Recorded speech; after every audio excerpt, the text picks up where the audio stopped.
Hey everybody, this is Rydo and we're back to Yu-Gi-Oh! Master Duel and video game news. Today is Monday, June 26th.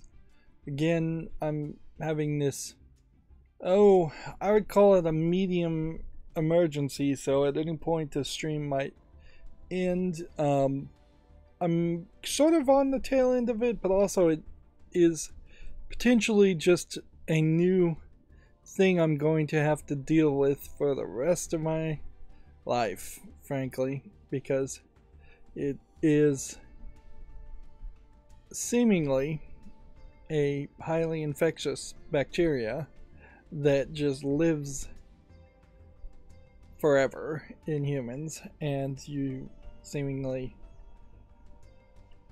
get flare-ups of it forever. So yeah, I've got that to look forward to, at least, I guess. But who knows? Maybe something different will happen. Who knows? Speaking of something different, I've noticed that YouTube chat now has a pop-up for emojis. Although, weirdly, on the emojis, it seems like you have only 5 of them: a heart, a smiley face, a fanfare, and 100, and then just a regular face, I guess. I just clicked on all of them and they seem to do nothing. Yeah, they seem to just kind of pop up over the screen. I've seen some Korean stream sites like this. I don't know if this is how OnlyFans or one of those services works too. It's basically just like interactions without actually putting a text post, which I guess helps some people who can't write even a few words. But I don't know if I'd really see it. It's definitely something that would have to be more integrated into my screen somehow for me to actually see people clicking on it. But I guess to your heart's desire, if you want to click on the heart thing, you can click on the heart thing and it will make a little heart hover up on the chat. Seems like YouTube is really just stealing other people's ideas on that one. But noticeably, that does move around some of the other buttons on the chat, of which most are impossible for me to see because of light mode. Some light/dark mode just has never worked, either on Chrome or Firefox. It's super light in the sense that it's barely a shade off of white gray.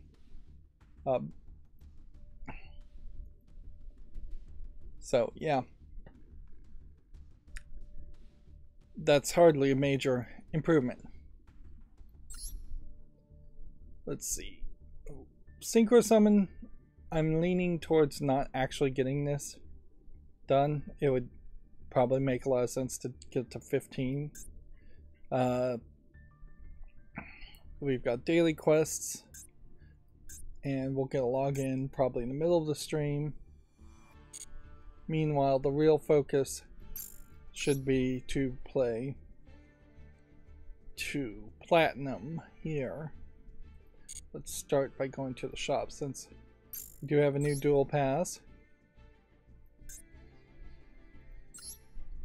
So 700 gems gets you 700 gems back as long as you do it, so it really is just stupidly obvious to get the gold version of the Duel Pass. And seemingly they have not decided to add anything else for today, but I wouldn't be surprised if a week or two from now we do have something new. 16 days from now we're at least going to have that. No secret packs unlocked for any of that. 2 more days in which we have to look at this bonus pack option. And so, yeah, you can see I played offline because I've made it to rank 1 in gold, and I have a large amount of cards to pick up here. And opening 20 packs does seem like it has given me a decent amount of potentially new cards. It wouldn't be crazy if what they considered legacy cards expanded a little bit, but overall I think Yu-Gi-Oh! Master Duel would have to explain and say that they've changed their algorithm to make it so you stop getting 4 or 5 copies of cards that can't be dismantled into crafting points. Thank you. 1, 2, 3, 4, 5, 6, 7, 8, 9 new cards there.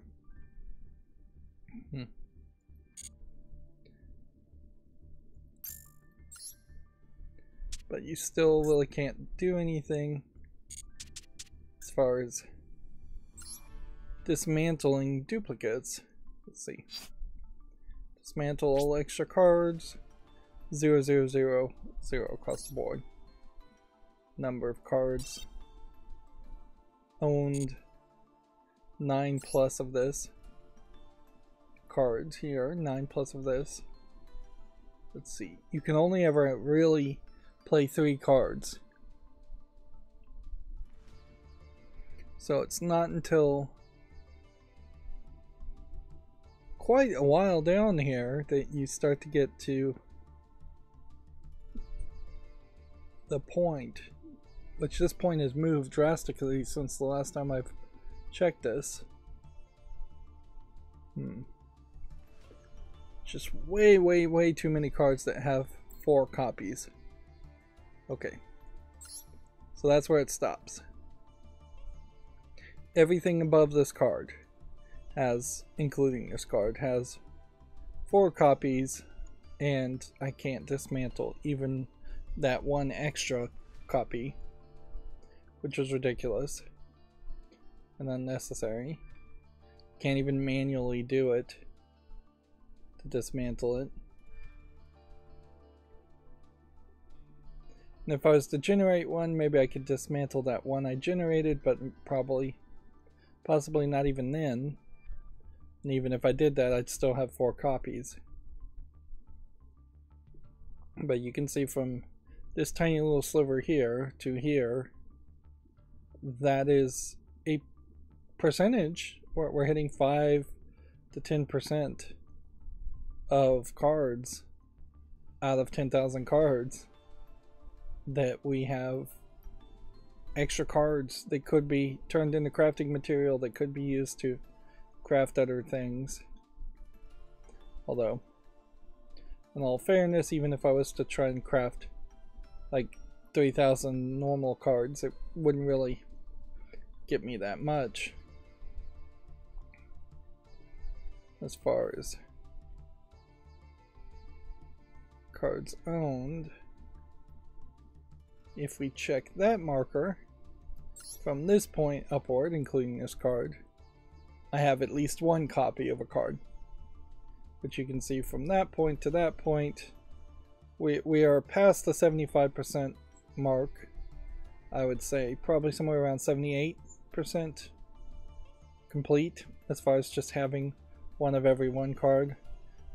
Particularly when I craft cards, I avoid normal cards anyway, so you're going to see a heavy amount of normal cards that I don't own a copy to. And then when I do craft cards, I try to make effect monsters or spells. Arguably I should be doing spells and traps, because spells and traps are more likely to potentially have some future synergy, whereas an effect monster is unlikely to come back into reasonable play. Let's just check the solo to see if there's anything new here. So for the accountability section over the weekend, I am watching weekly on Apple TV Silo, which I realized was actually just Fallout. Like, go into the series Silo and just imagine that this is a TV series based on the video game Fallout, where everybody is in a vault. There are no rad roaches, there's no power armor, there's no nothing on the surface, there's no ghouls or anything like that. It's basically humans in a vault dealing with human problems in a vault. Yeah. If anything, it's pretty much a more realistic take on the beginning sequence of Fallout 3. Before you get out to the outside. And that's how far the episodes have gone. Although it is very possible that you will go to the outside.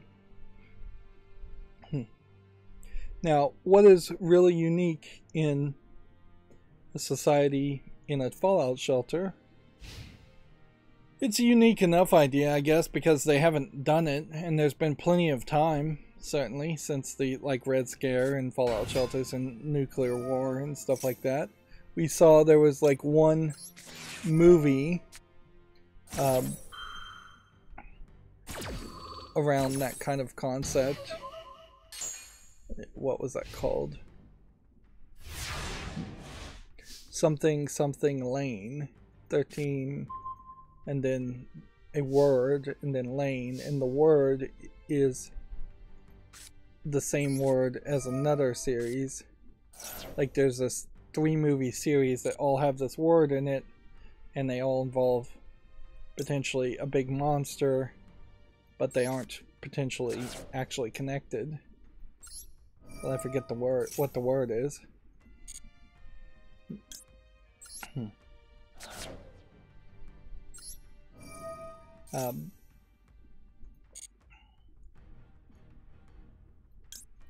Well, whatever. But that's kind of it. I mean, you know, there's been some Twilight Zone episodes where people are talking about being in a shelter. But that's pretty much it. Like, inherently, I think probably what would have happened is you would have had a lot of stories where somebody was trapped on a boat, stranded on a boat, or trapped in a submarine. And those same stories easily could have been converted into Fallout shelters. But there is also, I imagine, kind of a lack of creativity that would exist around making it's probably not a lack of creativity, it's probably a lack of technical ability, where Apple Plus can make Silo look good and have a bunch of people and have a lot of set dressing, whereas if you were to do that somewhat cheaply on a budget, it would look awful. It would be a tiny little small set. And the creativity aspect there is probably that it really wasn't that imaginable in the 70s or 80s that somebody would make a silo big enough to hold an entire society. That they would be thinking Fallout shelters would be just a small area under your house, enough to hold your family for a few weeks or months, not the idea of creating a silo and then 140 years is what they say they've been at it, to the point where all the people in the silo have just forgotten history completely and forgotten what the outside is even like. There is a logical flaw in Silo, though, in that they have a giant view screen and they have cameras, and while those technologies are large and old-fashioned by modern standards, the concepts are there. So it doesn't make a lot of sense that the next step concept isn't there. That what is on the view screen isn't just some kind of digital live feed, or that what is on the view screen could not be emulated and copied in other places.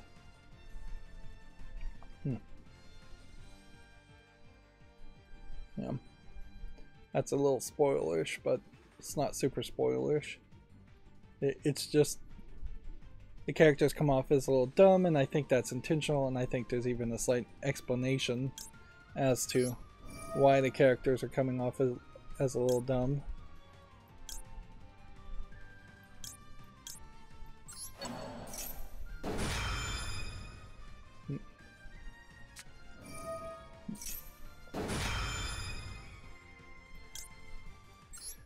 Even in like the first episode, though, you run into that same problem where the characters come off as kind of dumb, and it's like they're pulling shenanigans that people would have figured out way earlier. It's like the people in the silo are too trusting. Overall, though, I'm not going to give a full review of Silo since it's an unfinished, it's still going TV show. But it's alright. I would still recommend waiting until the entire series is out, though, and that there is potentially a resolution of at least a season. That TV series on Apple Plus, Severance, in comparison, was an intriguing idea also that went a full season, but then kind of ended on a cliffhanger. It definitely didn't resolve everything that you would have liked to resolve. You know, the complaints about this game, I think, are definitely right, that Yukio gets way too long in its turns. One rule they could just implement is they could just have a max chain rule. Like 5 chains at max. That would add some new strategy to it also. Or even a max moves rule, where you can only take 5 actions per turn. So then that would limit one-turn kills and strategies like that fairly highly.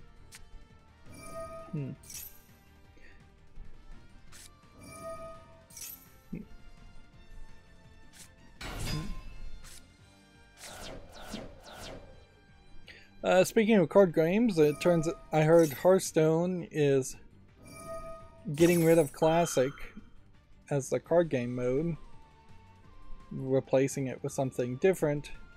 It seems only slightly different from what I was barely paying attention to. It's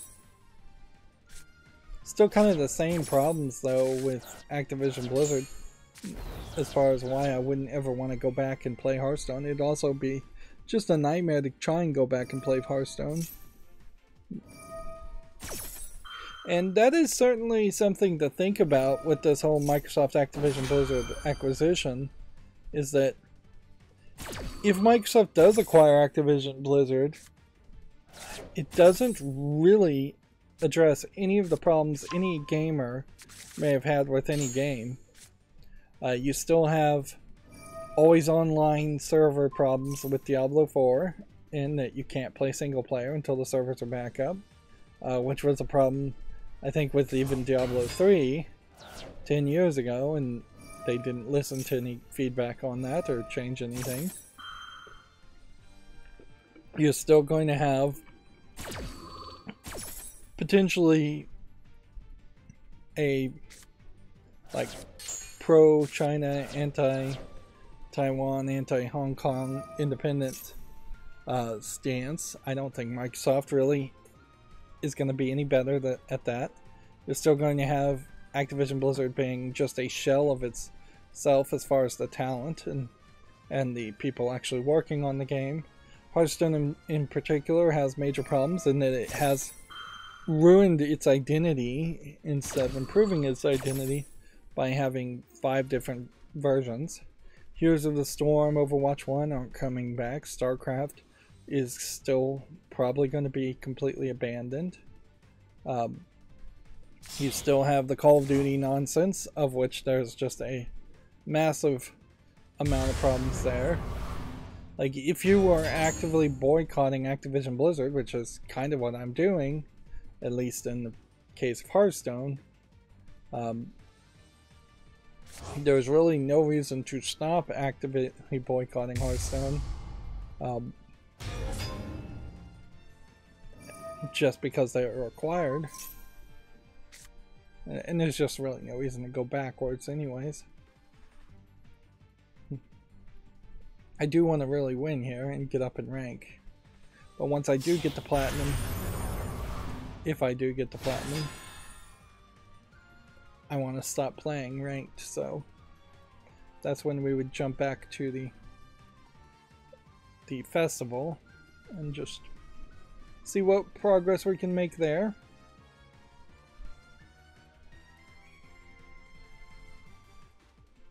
Did I do anything else over the weekend? A lot of uploading and scheduling videos. I'm trying to finish having all the videos of the old system scheduled, which is basically maybe 120 to 180 more videos need to be scheduled, and then my old system can be replaced.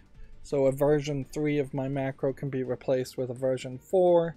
In this attempt, I'm going to try and rewrite the code fairly heavily to be more redundant, more compatible.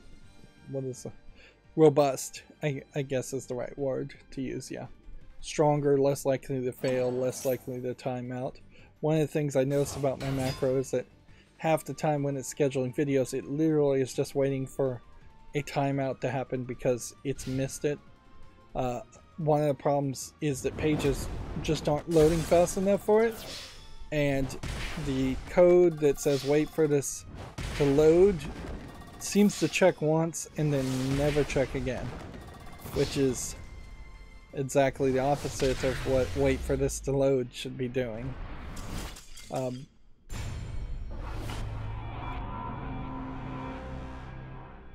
So maybe there's one check that says wait for it to be visible. There's another check for it to wait for it to be present. It might very well be the case that I need to wait for it to be present, then wait for it to be visible, which is ridiculous, but that is effectively how I'm going to have to rewrite the code. Is that I'm going to take what would be 1 or 2 lines of code and put it into a function that is going to expand it to 5 or 6 lines of code, one of which being repeat the thing forever until it does succeed. Like repeat the lines of code as far as clicking on something and then waiting for it to load up. And hopefully that works. Although I'm not even 100% sure you can functionalize any code in UI Vision, in particular this code. So if I can't functionalize it, then it would just be a massive amount of rewriting the exact same thing over and over again.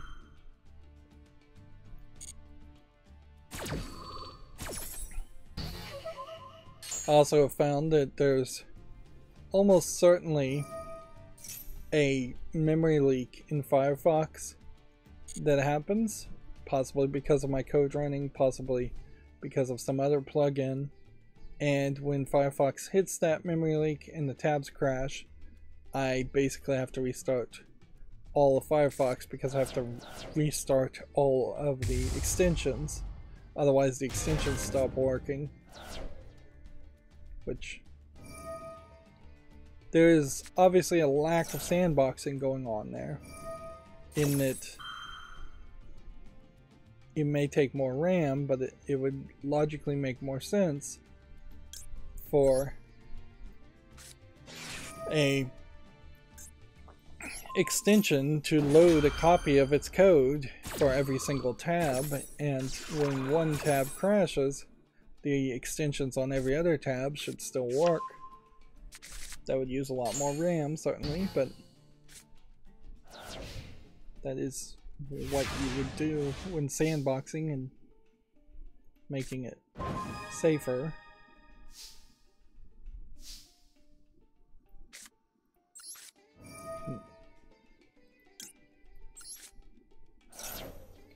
With the scheduling, I'm going to try it in 2024, starting in January, to have a second time slot, but I feel like I might very quickly run out of stuff to put in that time slot, but I am fairly high as far as pre-recorded footage in my later night time slot.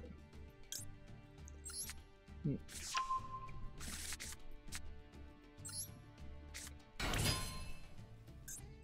and activate this. Do this.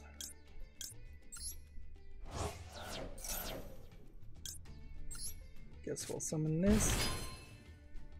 And then we will, I guess, have to go this route.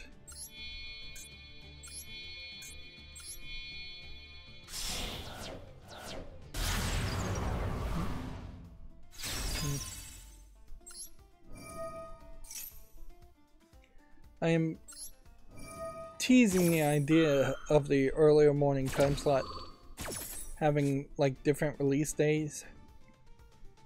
That it's a little too late to think about daily releases, and it does get into some weirdness if I was to think about going the other direction, both of which are possibilities.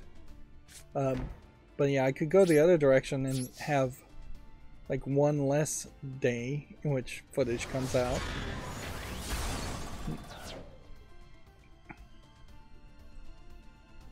I could even potentially experiment.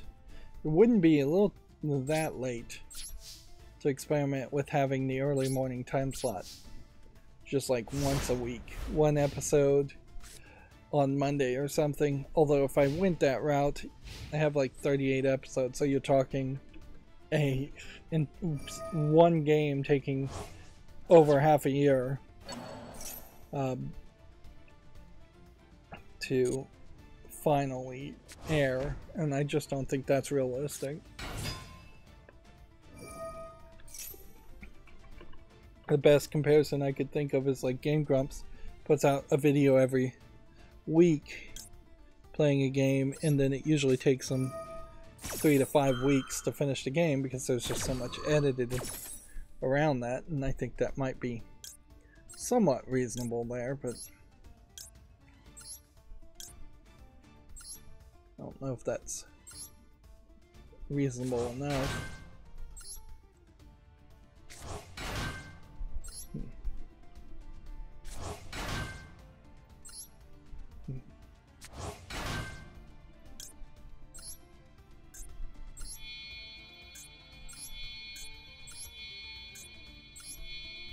So putting a character there does not trigger his ability, but linking that character should trigger his ability.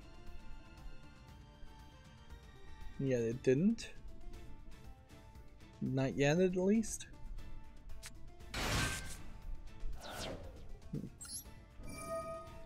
Summoning that lets it trigger its ability.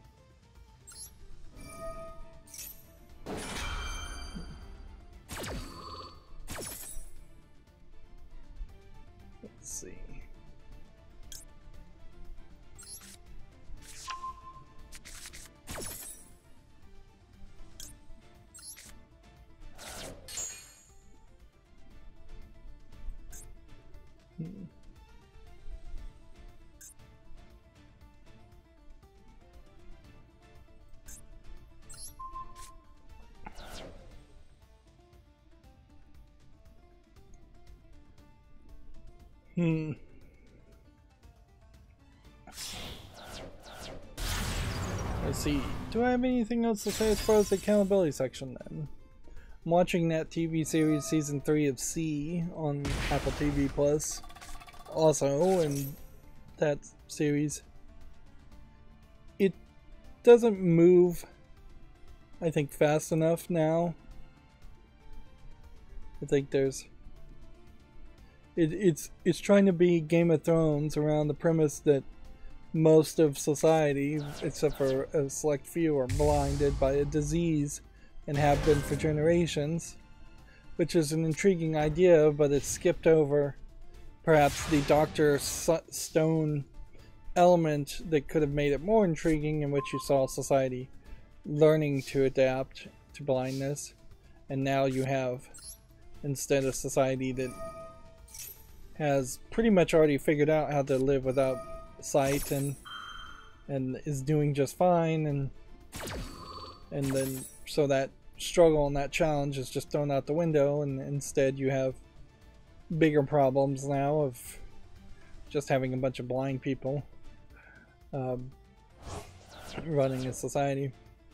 The more intriguing part on a concept like that would have definitely been to follow someone who is blind in a world that is for sighted people, which there was a CW show like that set in it was set in just like modern times. There was like some kind of murder mystery around it or something.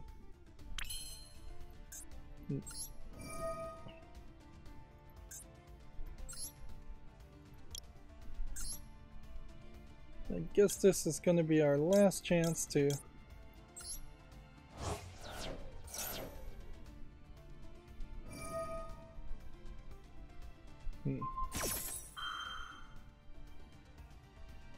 see what we can do.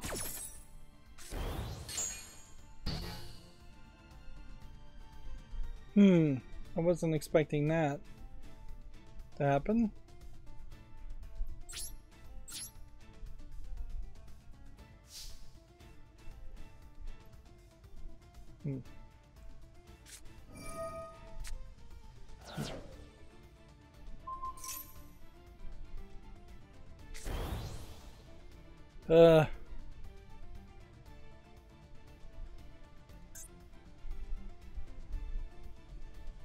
Monsters which cannot attack as their effects on the field, and their effects are negated.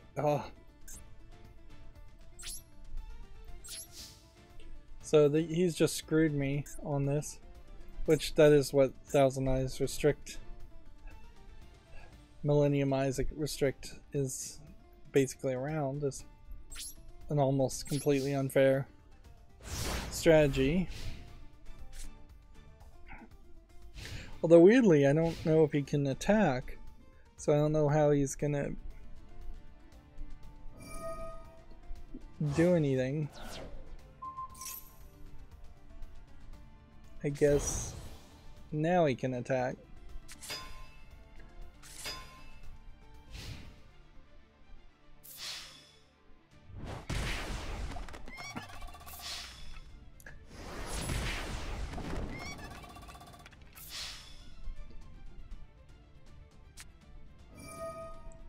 And that definitely feels as unfair as some of the other strategies that I've played in the past. I don't know why he felt the need to activate that card, probably just to get a daily quest done.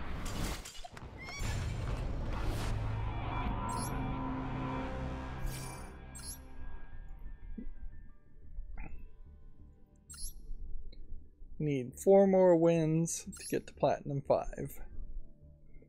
And we're not doing great. So let's start going through the video game news. Apparently all future box PC games from THQ Nordic will receive, quote, very limited print runs. The purchaser will receive serial numbered prints of standard and eligible collector's editions. So This is THQ Nordic / Embracer Group pushing for a almost completely digital sales, with the slight exception of when they can sell something physically for a massive amount of increased prices, which arguably, if all of a sudden $70 is going to be the price everybody's going to try and charge for games, particularly when you start to think about like THQ Nordic games that are not likely to be worth $70, at the very least you can pretend like you're adding some value by saying, well, these are limited run prints. But make no bones about it, they would definitely do a second run of an unlimited amount if a game was really selling, particularly in physical ways.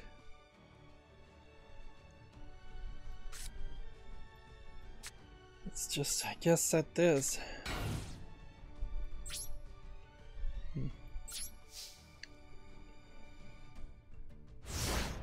So we'll definitely want to keep an eye on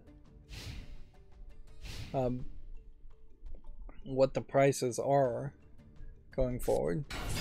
Jagged Alliance Standard Edition is only going to have 2,500 units. The Collector's Edition is only going to have 750 units, and the Vienna Store Collector's Edition is only going to have 200 units. Which, yeah. On the other hand, it's worth always pointing out that these collector's editions are usually full of garbage that you really shouldn't want. There's real value in having a physical disc, somewhat, but even owning a physical disc is hoping either the online stores and services on consoles are going to always authenticate those discs, or that they're playable without authentication, or you're just hoping that 10-20 years down the road we can crack those physical discs. And yeah, there's still value in having physical discs instead of filling up hard drives left and right. We have yet to still find a new storage technology that is just massively increasing the amount of storage for the same price or less, particularly when you're talking about video games that are potentially hitting 50 to 100 gigabytes.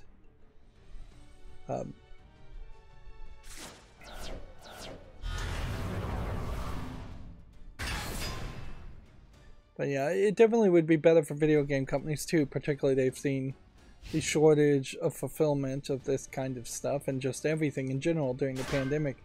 It makes a lot of sense to say, hey, let's stop selling this nonsense stuff that may or may not be delivered and may or may not be in very good quality. Like, you look at what this collector's edition is, and it looks like it is just an off-the-shelf belt that has a branding of Jagged Alliance, an off-the-shelf pouch that has a branding, and an off-the-shelf case that's like a Pelican case ripoff, plastic hard case with Jagged Alliance slapped on it. So looking at what this picture is showing, this really implies to me that whatever company they were working with to fulfill their collector's editions up until this point has fallen through, and they're getting way less quality collector's editions anyways.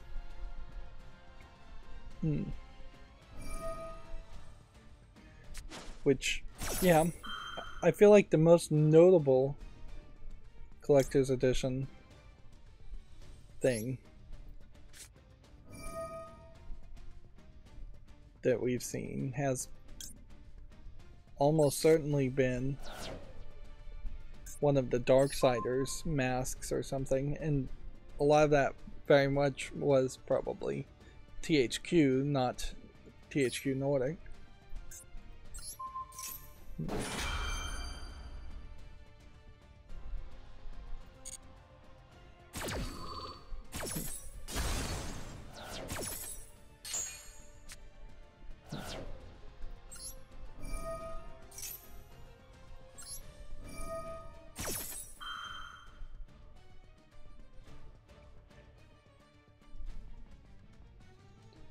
There is a big problem too compared to Western collector's editions and Eastern collector's editions, of which I haven't even really seen any Eastern game lately that has had an amazing, worth mentioning collector's edition announcement either, in that Eastern collector's editions are often around anime games and or JRPGs or just character based games in general. So you're getting statues and posters and pictures of characters, whereas Dragon Alliance 3, I have no idea who the characters are even are, and certainly a belt, a satchel, and a briefcase is not going to push you further towards an understanding of who those characters are. When you think about Western games in general, there is decreasing emphasis on most characters, and when you do have an emphasis on a character like Horizon,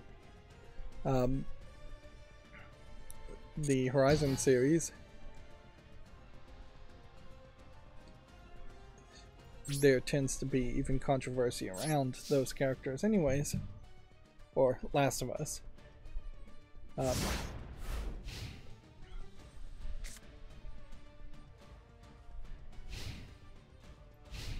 So yeah, it does definitely feel like there's just a lack of focus on what even should be in the collector's edition. Double Fine pretty much yesterday tweeted that Day of the Tentacle released yesterday. We'll correct that, in 1993. Then they further mentioned that you can get the remastered version on Xbox or Steam, potentially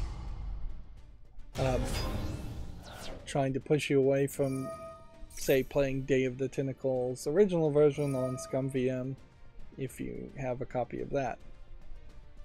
Which I would say that the remastered version of Day of the Tentacle doesn't change that much, but it makes it easier to run and improves things a little bit. So I wouldn't say you're wrong to play the remastered version and that you have to play the original version. I'd say play at least one version. I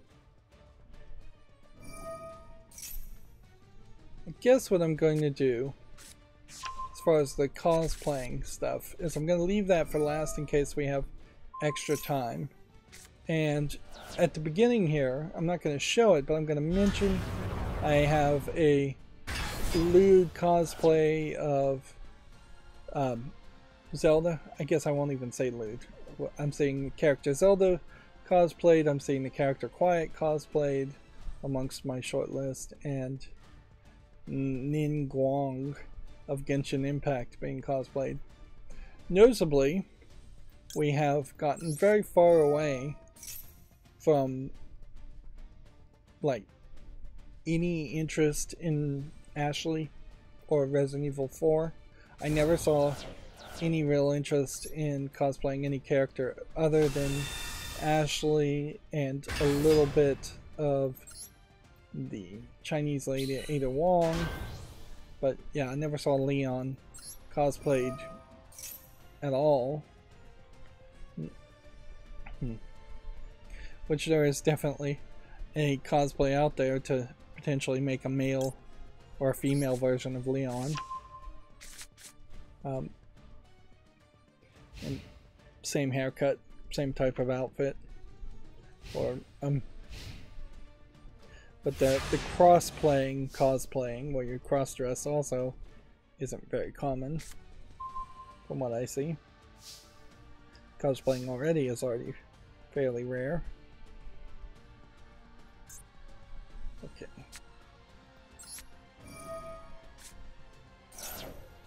See if they screw up my strategy any.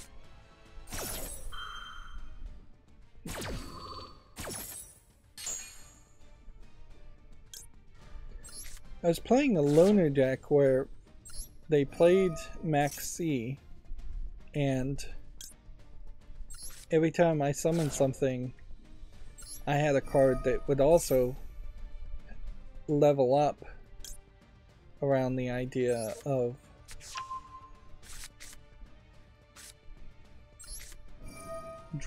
their opponent drawing a card. So them playing Maxi didn't even help them.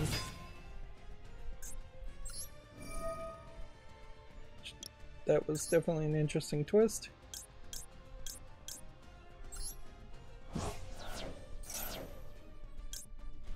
The biggest concern here definitely would be to win 1 or 2 games and then start to lose 1 or 2 games and then have to just constantly work your way backwards. 72 is not powerful enough, but I don't have any other options.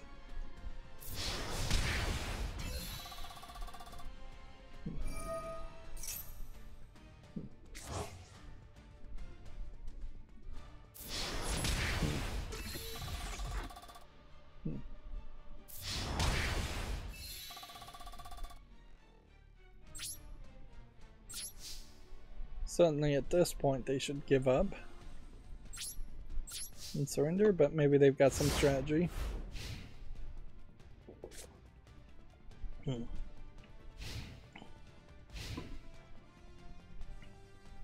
Video Games Chronicle has this article saying that the Alan Wake's opening quote was purchased for $1 from Stephen King. King's novels heavily influenced the first game.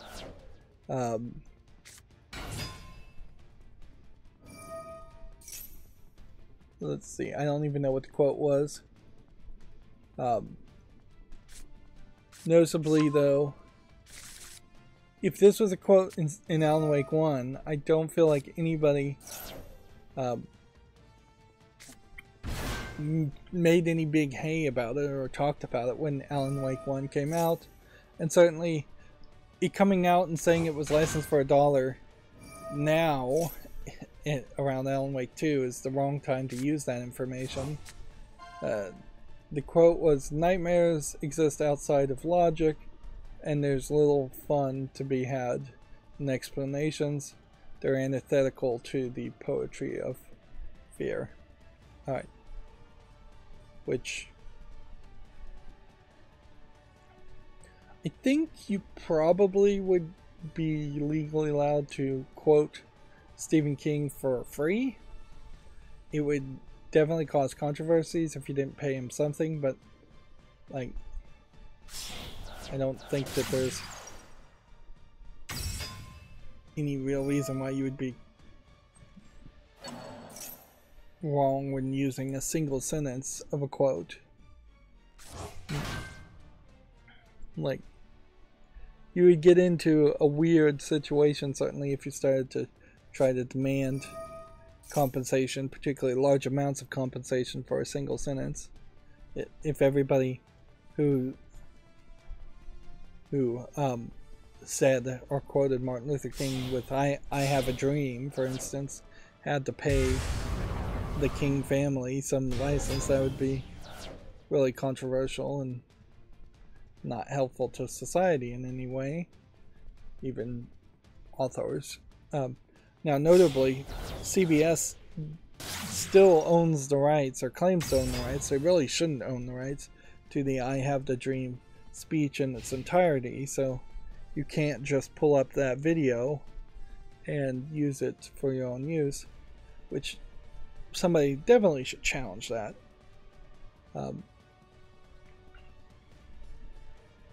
But yeah, that has been a fairly large controversy.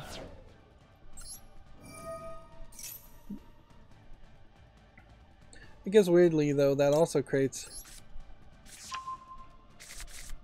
a kind of non-story around the story. You could try to make it more of a story, certainly, but it doesn't really happen.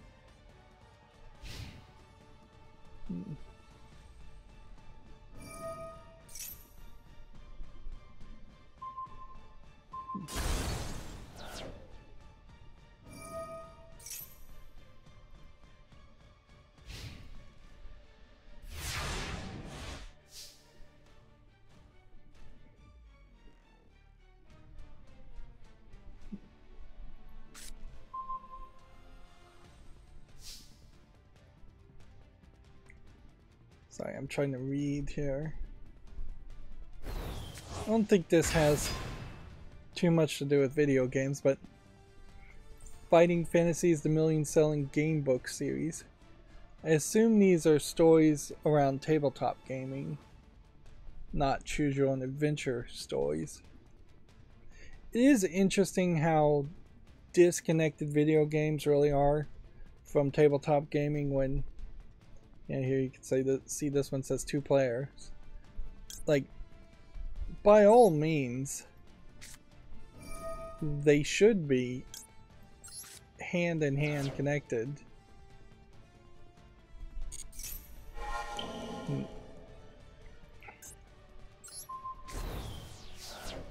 Like, people of a previous generation who played tabletop gaming should have fairly quickly adapted to playing video games also.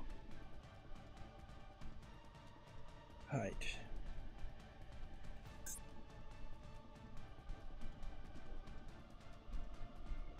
This guy has no attack, but if this guy can clear the board, maybe we can do something.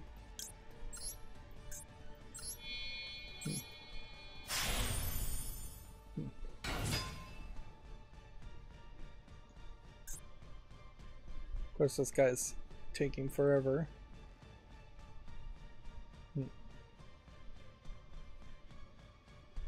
But even now, the tabletop gaming world is this tiny niche when there really should be a lot more fans of that idea. It's crazy that there are more fans of board games when a large majority of board games really suck. But I guess there's just a less stigmatization certainly around board games than tabletop games. Well, I've lost. Might as well just end the turn. They've outplayed me.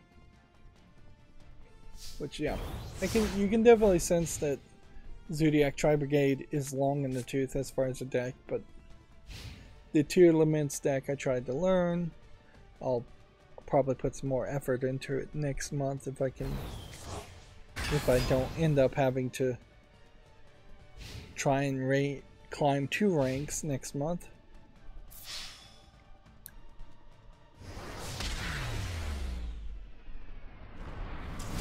I feel like I can feel my attention span going down a little bit, so it's probably a good point to stop playing also. 4 more victories is exactly where we started today. We are stockpiling a decent amount of resources, but apparently I have yet to win a single duel.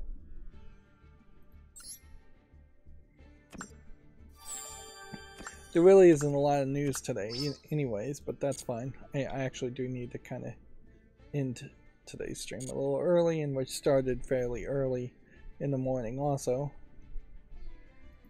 And yeah, we've made small amounts of progress. You can inherently tell though that there's a major problem around this dual pass in that it's giving you crafting things once every 70 days, I suppose. Every 2 months, 2.5 months. And the vast majority of what you're getting as a reward is just crafting points. And in 70 days, I probably won't bother to craft once. It's just too much of a hassle to try and figure out a good system. Meanwhile, we've got a lot of crystals, but I expect some new crystal thing will show up fairly quickly. Let's see. Reportedly, Google is testing a product to play games via YouTube. Google's last gaming project, Stadia, was shut down in January. This is Google in a nutshell. Kill a project, then start a whole new project with a different team that does almost the exact same thing. Under, I guess, a different banner, since Google Stadia was its own separate thing and YouTube is a stronger product in the first place. They had the same thing. YouTube Gaming was its own separate site, and then they gave up on YouTube Gaming as it being a separate site. Now it's something maybe you could find from the front page, but not really.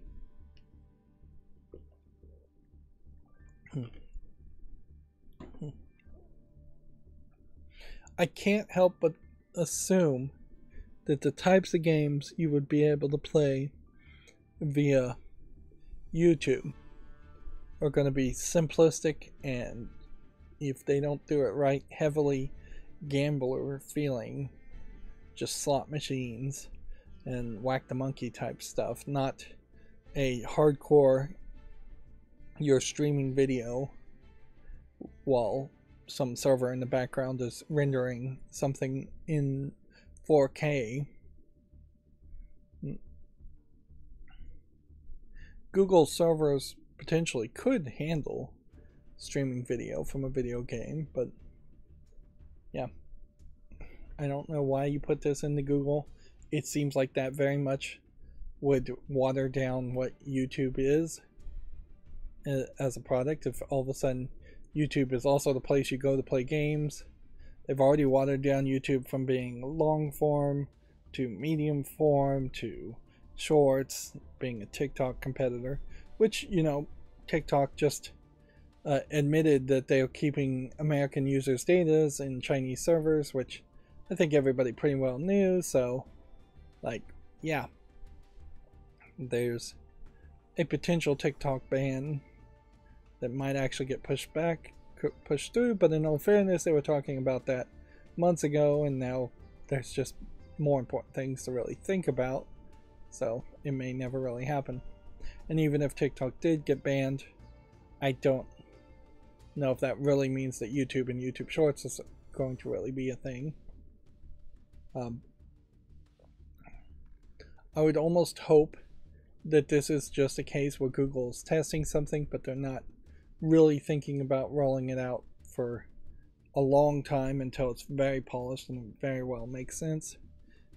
And you also have to just really recognize that there's going to be a wide variety of different cell phones with different CPUs and amounts of RAM that would access YouTube, and TV apps that would access YouTube, and I just don't know if you would have the greatest of experience that direction trying to play games.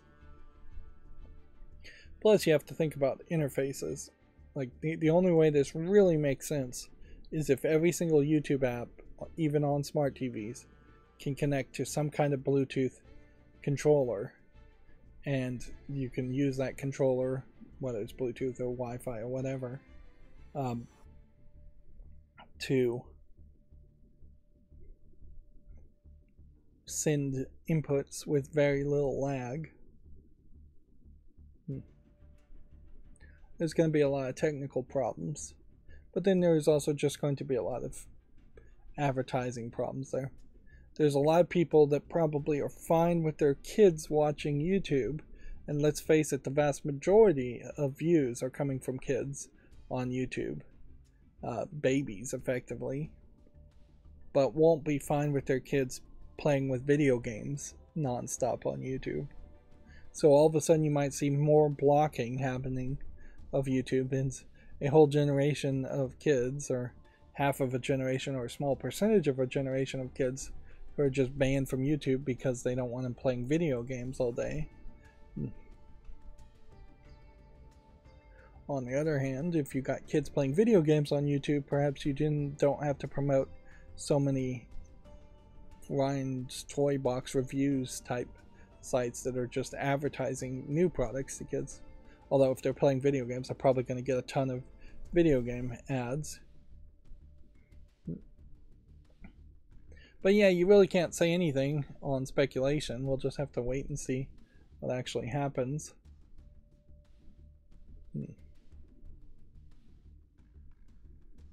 Couple of tweets from Major Nelson here. They have announced a Barbie collaboration for the Xbox Series X. We'll talk about that later. And then on the 24th, he shouted out this Get Radiant app. It integrates with Apple Music and creates an AI-driven playlist from your listening history, along with an AI DJ announcer, complete with time, temperature, and intros. Which I think somebody high up in Microsoft probably shouldn't be just randomly shouting out apps for a couple of reasons. Because A, he might have some stock in Get Radiant that we don't know about and non-disclosed, or he may have some interest in a company that has some stocks in Get Radiant that even he doesn't know about. But on the second hand, it does immediately lead to speculation that this app could potentially be on the Xbox at some point in the future, which would be a little weird because I'm not sure Apple Music is on the Xbox. And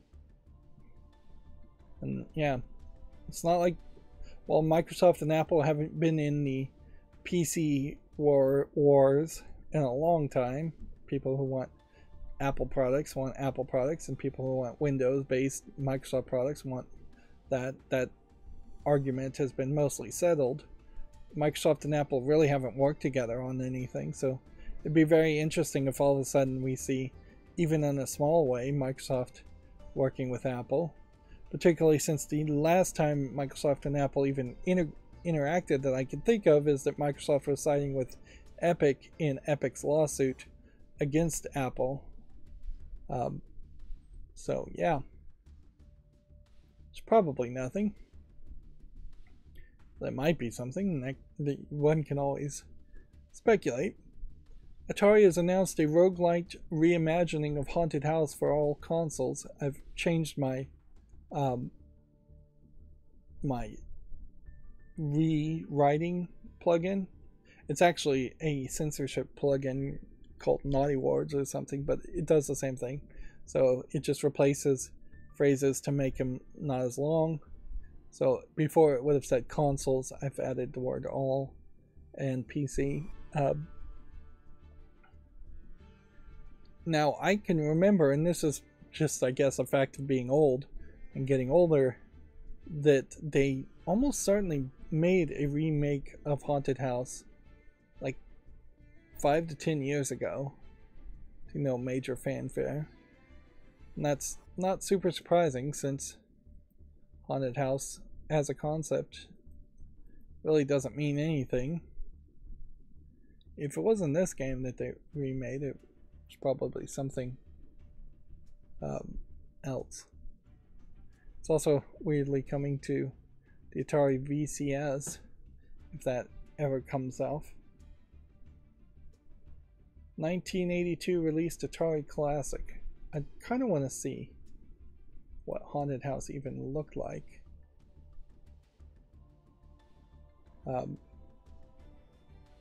See if I can do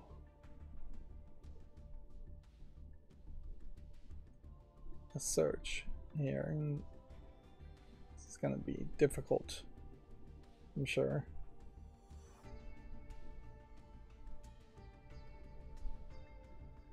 Yeah, if I just type in Haunted House, it's just going to take me to a haunted house. Haunted houses, or allegedly haunted houses. I'm going to have to add Atari.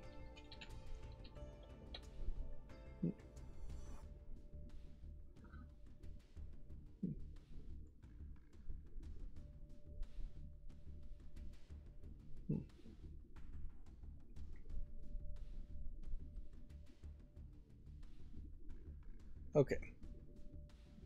So here's Atari Haunted House.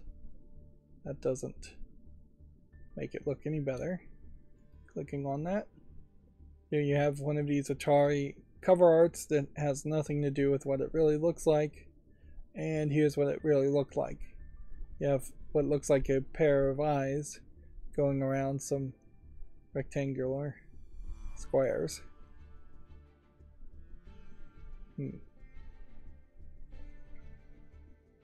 So yeah,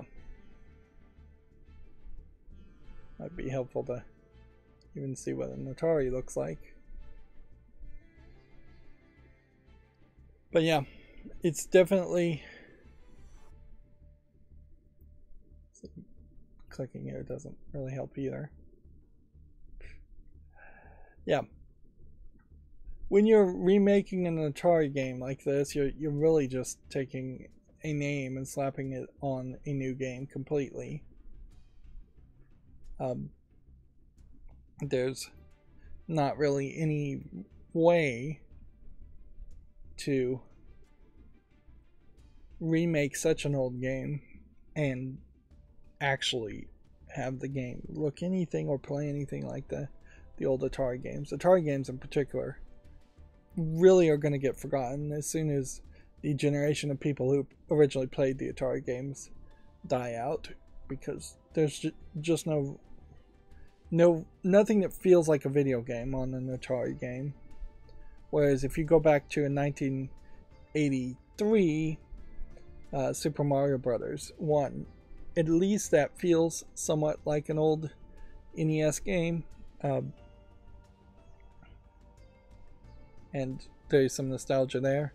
Although in all fairness, if you were born at a time where you were playing even like Mario 64, PlayStation 1, GameCube era games, and that's your first experience, anything that looks 8-bit or 2D is not going to feel much like a game to that generation either. So I can definitely say the same thing. As soon as the generation of people like me who played Super Mario Brothers 1 die out, we're probably not gonna they're not gonna be really that well remembered. Mario has a better chance of being remembered because they still make Mario games, whereas Atari games had very simplistic names for the most part, except for E.T., and so there's just no legacy of sequels or anything like that. And it's worth pointing out again that Atari is now owned by a completely different company and completely different people than who owned Atari before. And Atari was the first company, or one of the first companies, to really point out to try and not credit creators at all or give any credits. So they weren't the nicest of companies anyways. We have a creator liaison here, just at YouTube liaison. So I don't know why they're even putting a face in the thumbnail here if they're not going to say who this person's name is.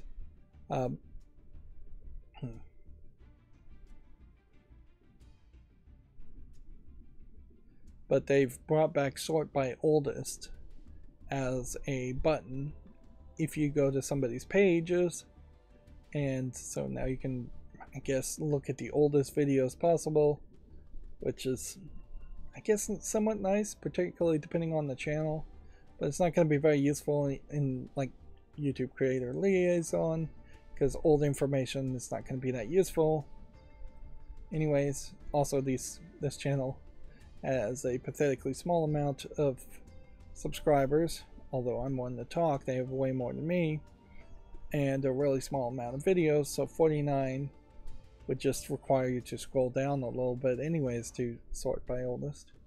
But if you sort by oldest and click on this first video, I think that makes a playlist there where you start to play through all of them in chronological order, which, yeah, would probably be a lot better if you could do that in playlists. But yeah, the creators of playlists usually have complete control of whether it's sorted by newest or oldest. And then I don't know if there really is that much of a value in even searching or looking at shorts. they are effectively so valueless of videos. Although I would want to point out, I wanted to make a clip off of somebody else's creation, and there's that clip button, and I clicked that, and it was only letting me make 5 seconds of video, which seems like a big disconnect, really. Like, it would make a lot of sense if they limited you to 1 minute, so you make a short based on somebody else's creation, but it really doesn't make any sense to clip 5 seconds at max. I mean, you're really limiting people down to just getting a reaction clip at most and nothing else. This isn't video game related, but Right Stuff Anime's 36th birthday sale is starting this week, which is to say that Right Stuff Anime, which is effectively dead and owned by Crunchyroll now, and spun off all the adult sales of products, of which that was probably about half of their sales, into a different company. So yeah, they kept the name. I think they sold off the Crunchyroll like a year ago. They've kept the name, and they're having a sale, which is great, I guess, for people who still want to buy anime. And I feel like there probably is still some value in buying anime, in that anime in particular could disappear. Not a lot of it, but if there was one you specifically wanted to see, one show, one series,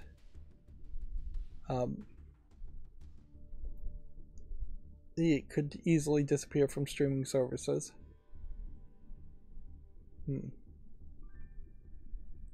Yeah, it's been probably 15 to 16 years since I've actually been to Right Stuff's website, and visually it looks different, but weirdly they are still selling some of the exact same series, probably at about the same price, which maybe with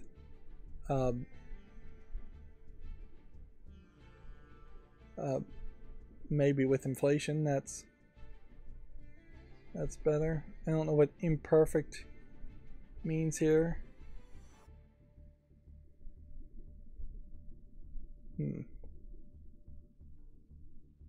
What does imperfect mean?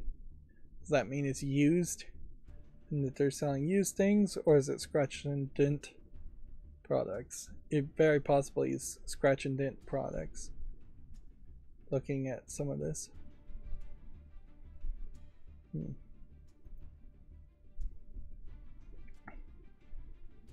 But yeah, as far as what's actually on sale, it seems like it's only 31 units. So you don't have a ton of stuff on sale anyways. But when you see that there's like Cardcaptor Sakura things, Love Live, some of these definitely are newer that I don't recognize, but the fact that I recognize any of them says something. That now, if you have the DVDs of, say, Cardcaptor Sakura, which I do, I don't really think it's worth the money to potentially try and replace it with Blu-ray versions. We are very much at a point where if physical media, particularly in anime, which anime may be the one place where you still would buy physical media, but because it's animated, remastered versions as full 4K UHD videos really should be more of the thing. Overall, they have 27,000 products. Some of which of these are not anime in any way. But if you were to limit yourself down to Blu-rays, I'm just looking for my own personal interest here as far as what's the state of Right Stuff and Blu-rays in general. 2,407 products. Now, let's put this in comparison to my collection of DVDs and maybe a few Blu-rays. I think when I counted last when I really checked, I had somewhere around 500 DVDs. Now, notably, 500 DVDs should be potentially divided by about 4 to really get to the truth of it, because there was a single DVD for a small selection of a season. So you would have 4 to 8 DVDs per season or per series. So yeah, I'd say maybe 1/24 if you just wanted to own everything, which cut that in half because you probably don't want to own everything.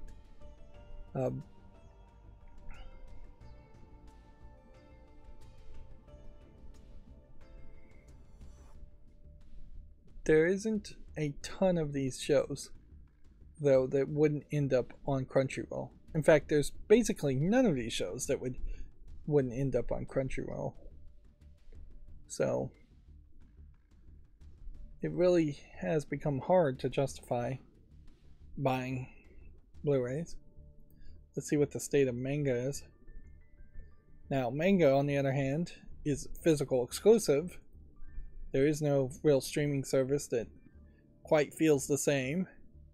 They have 14,380 mangas out on that. But the problem that I've seen with mangas is if you were going to get people into it, they're like 10 issues a volume, so it's pretty expensive to get into, but it is forcing people to read somewhat. It is effectively picture books too, and I don't feel like there's any real bundles here. Limited editions, collector's editions, or premium editions. You'd want like collector's editions, and then that brings it down to only like 113 things that are labeled as collector's editions, because manga is never really designed to be collected. It's designed to be read and torn up and thrown away at a fairly high price. It's crazy that they do just seem to have damaged products, because originally the thing about Right Stuff, and I know I'm going off on a tangent here, Right Stuff was known for doing their darndest to do a way better job of making sure when something was delivered to you, it was not damaged. Sure, out of the 500 DVDs I got, I probably had 2 or 3 that had a slight dent on the case or something, but it was incredibly better than what you would get from Amazon.com at the same time, where Amazon.com even now I don't think really cares about DVDs or Blu-rays or anything like that, and doesn't have packaging around that idea. Now, figures are another physical thing that you really couldn't get in too many other places. Unfortunately, figurines are almost always way more expensive than you would think. They are effectively Japanese prices. So here you have one for $390, or here's one smaller one for $32. So yeah, you effectively, they have 4,000 of the figurines.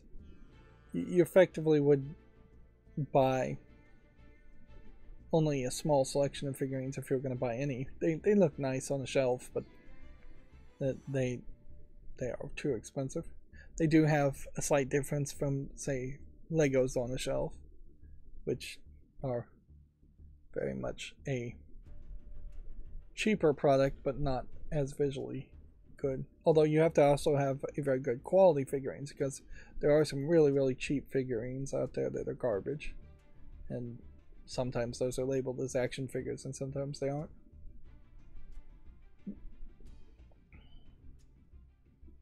So I would say that the thing here isn't so much that Right Stuff, to wrap this up, is dead on its 36th anniversary, as far as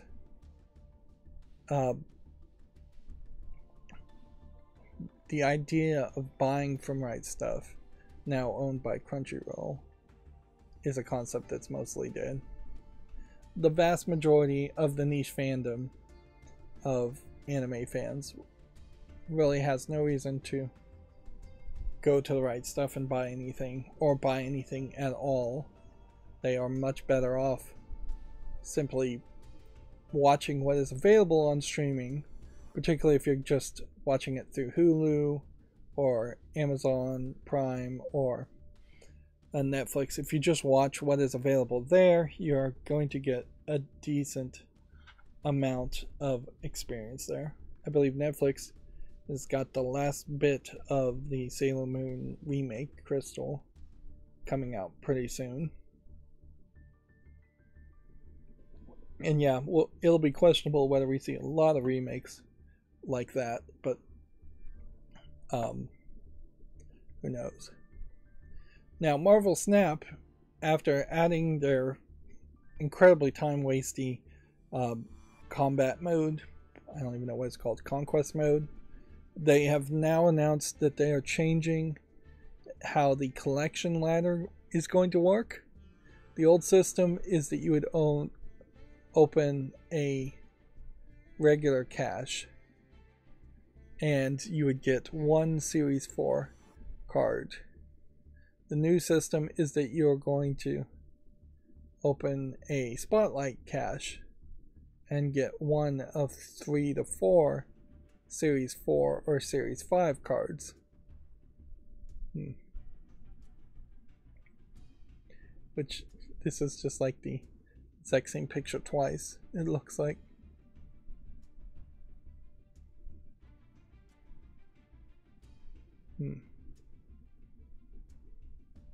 Although, the picture is slightly different.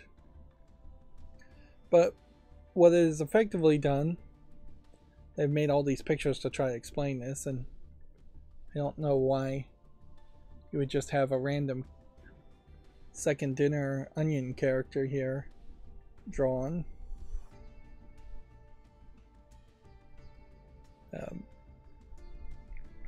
But as far as I can understand it, what they've done is they've made it so you don't want to upgrade your collector's level at all right now. You want to wait until these Spotlight caches come out and then start to upgrade cards, and as you upgrade the visuals on the cards, that'll give you collection points and upgrade your collection level.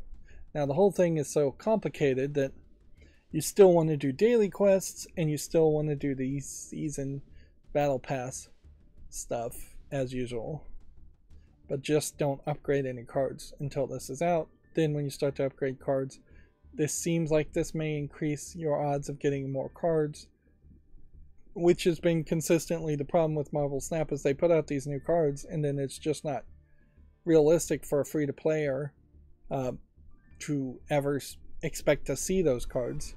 I've been playing since day one. I should be missing at most 1 or 2 cards when I'm actually missing closer to 4 or 5 cards, and that's with me being extremely lucky.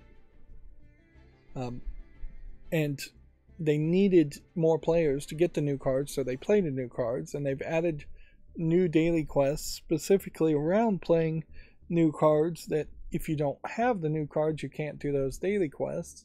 And then those special quests, I don't think they're really daily quests, those special quests give better rewards. So if you're a whale or a minnow even and you're buying something on the storefront, you didn't get down the path where you start to get more and more rewards, which puts you further and further ahead of the free-to-play player base, which is just not very fair.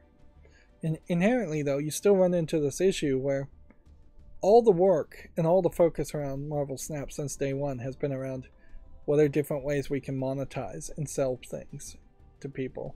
They've added a few cards, yes, but they have done nothing to change how the actual game plays and improve that experience. It's still very much boring and way too quick for its own good to play Marvel Snap.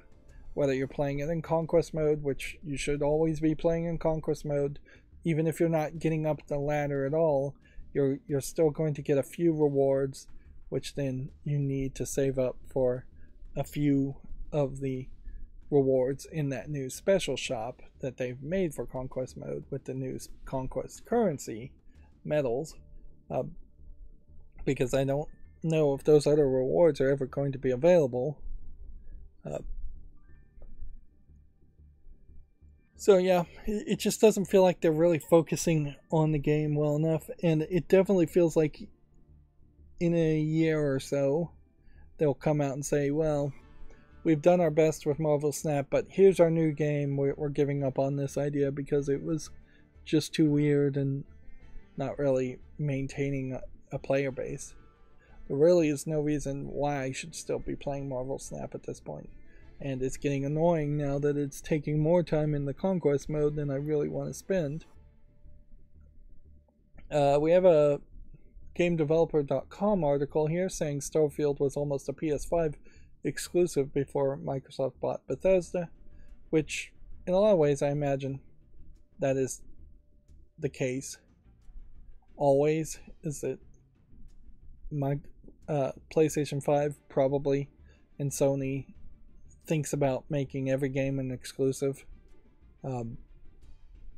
If there are some talks around that, how serious those talks really were, or how far you really would have gotten into those talks, may change the matter a little bit, but this is just more information coming out on the FTC things, which they must have not had another court day, or there must have not been anything that interesting said after that first day, because I haven't seen any new news.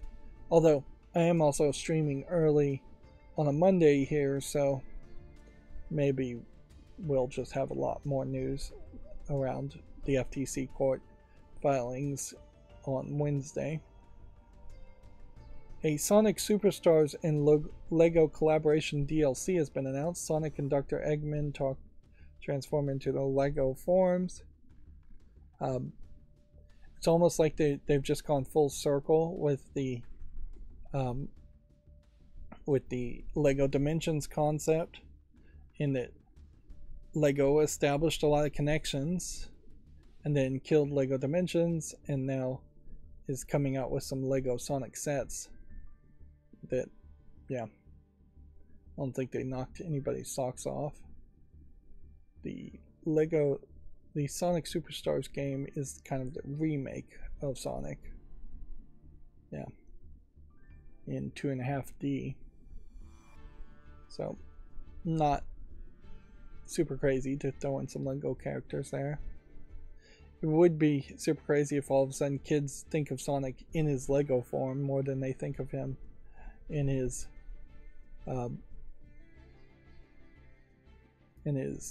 human form, or hedgehog form, I guess. There was an article here. YouTube is apparently getting AI-powered dubbing. YouTube will bring in the team from Aloud, which was part of Google's Area 120 incubator program. This is an interesting idea, certainly. Linus Tech Tips has been trying something similar to this, where they would have a technology that would be able to do text-to-speech or speech-to-text recognition, voice recognition, effectively, and then take that voice recognition and then turn it into text, and then run that text into a text-to-speech algorithm in a different language. So actually you turn it to text, then you translate it to multiple different languages, and then you'd run those multiple different language text files into a text-to-speech programs. The thing there being that when done right, as they're talking about doing this, it should have pretty much the same frequencies and cadence of the speaker. So it isn't going to feel like it's just been dubbed by somebody else, a completely different voice actor. It's going to feel as close as a computer can get it, which is probably not that close, to the person speaking, actually speaking in a different language. Now, if you have them on camera, the lip flaps will almost certainly not match. It'd be a lot of extra work to try and make that work, and it would effectively go into the realm of deep faking at that point.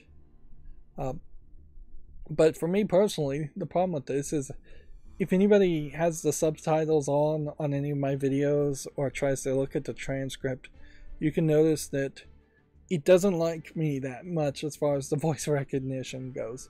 I think real humans understand me a little bit better, and frankly, I don't even think real humans are that great at understanding what I'm saying that much.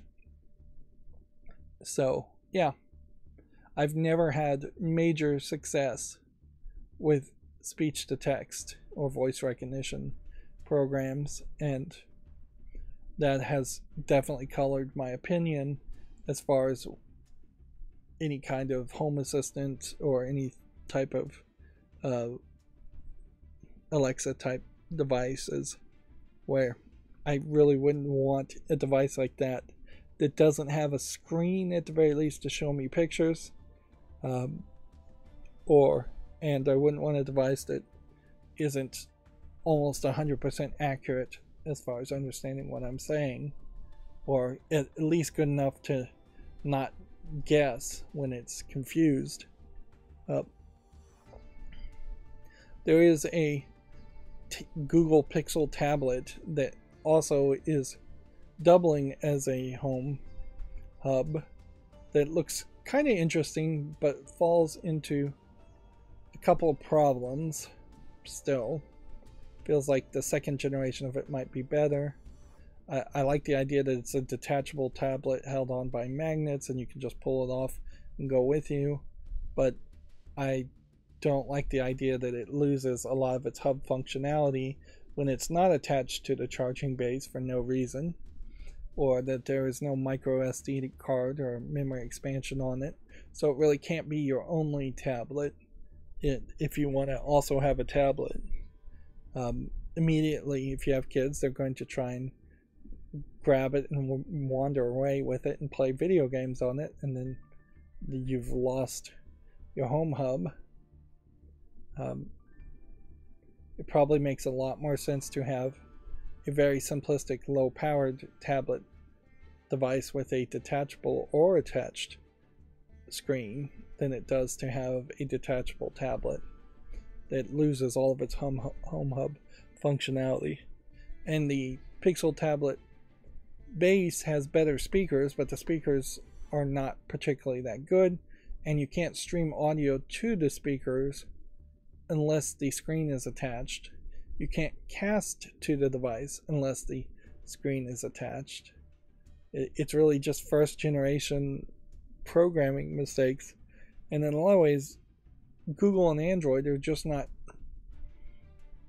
doing enough work that should be synergized. Like, there's a team obviously that's working on Android for phones, and a different team that's making Android for tablets, and then there's a different team that's making Google Home Hub operating system programs, and those teams should all be merged into one to say, hey, we're going to have an Android operating system that does all of these features on any device you want, no matter the size of the screen or any other functionality. It would make a lot of sense for Google, which makes its money on search, to allow any old Android phone to turn into a Hey Google type device that could just sit in a corner, and even if it is just a tiny old phone, that would work fairly well for you. But yeah, this is definitely cool feature as far as the AI powered dubbing, and I certainly could see that helping content creators of any size.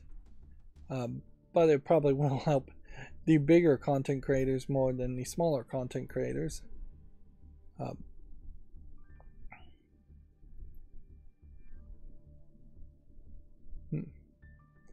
Sonic Superstars will seemingly release just 3 days before Super Mario Bros. Wonder, which there'll almost certainly be more people interested in playing Super Mario Bros. Wonder, unless they do something horrible around that announcement of that game. Alright. Let's go ahead and just turn on the blur. I should have had it on a while ago.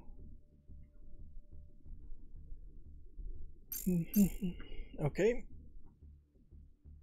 The Steam Summer Sale has to be coming, but it isn't quite here yet.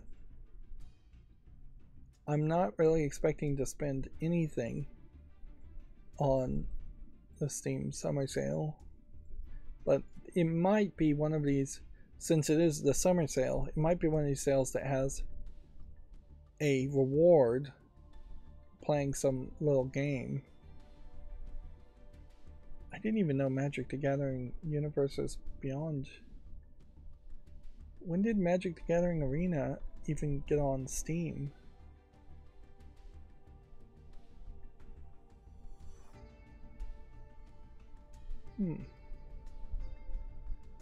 Well, I seemingly don't even own it on Steam. Yeah, I thought it was its own launcher. Meanwhile, you can see that the reviews on Magic the Gathering are not particularly positive as far as Magic the Gathering Arena. And they're doing this whole Lord of the Rings Tales of the Middle-earth crossover, which is weird because there's already a Lord of the Rings card game, Lord of the Rings the Adventure card game, on Steam, which has been totally abandoned.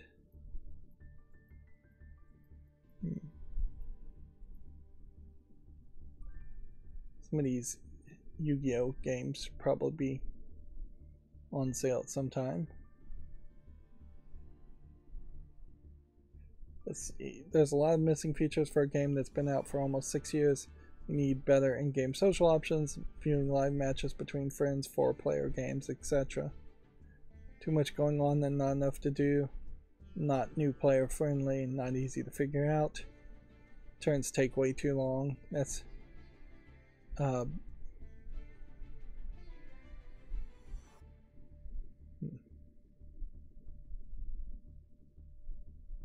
bad RNG, not worth spending your time on. I'm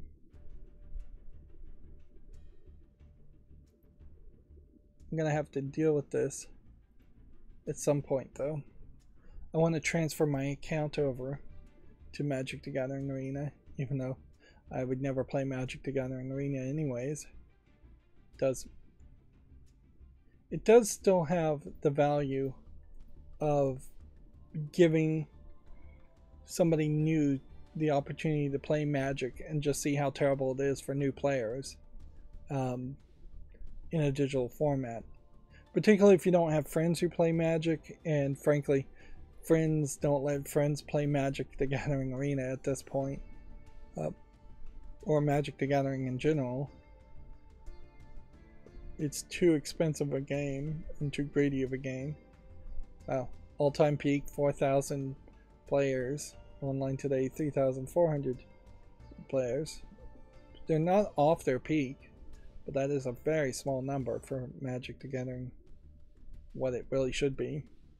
Again, like tabletop gaming, Magic the Gathering should be an amazingly common game that everybody has played at least once in their life, and it just really isn't.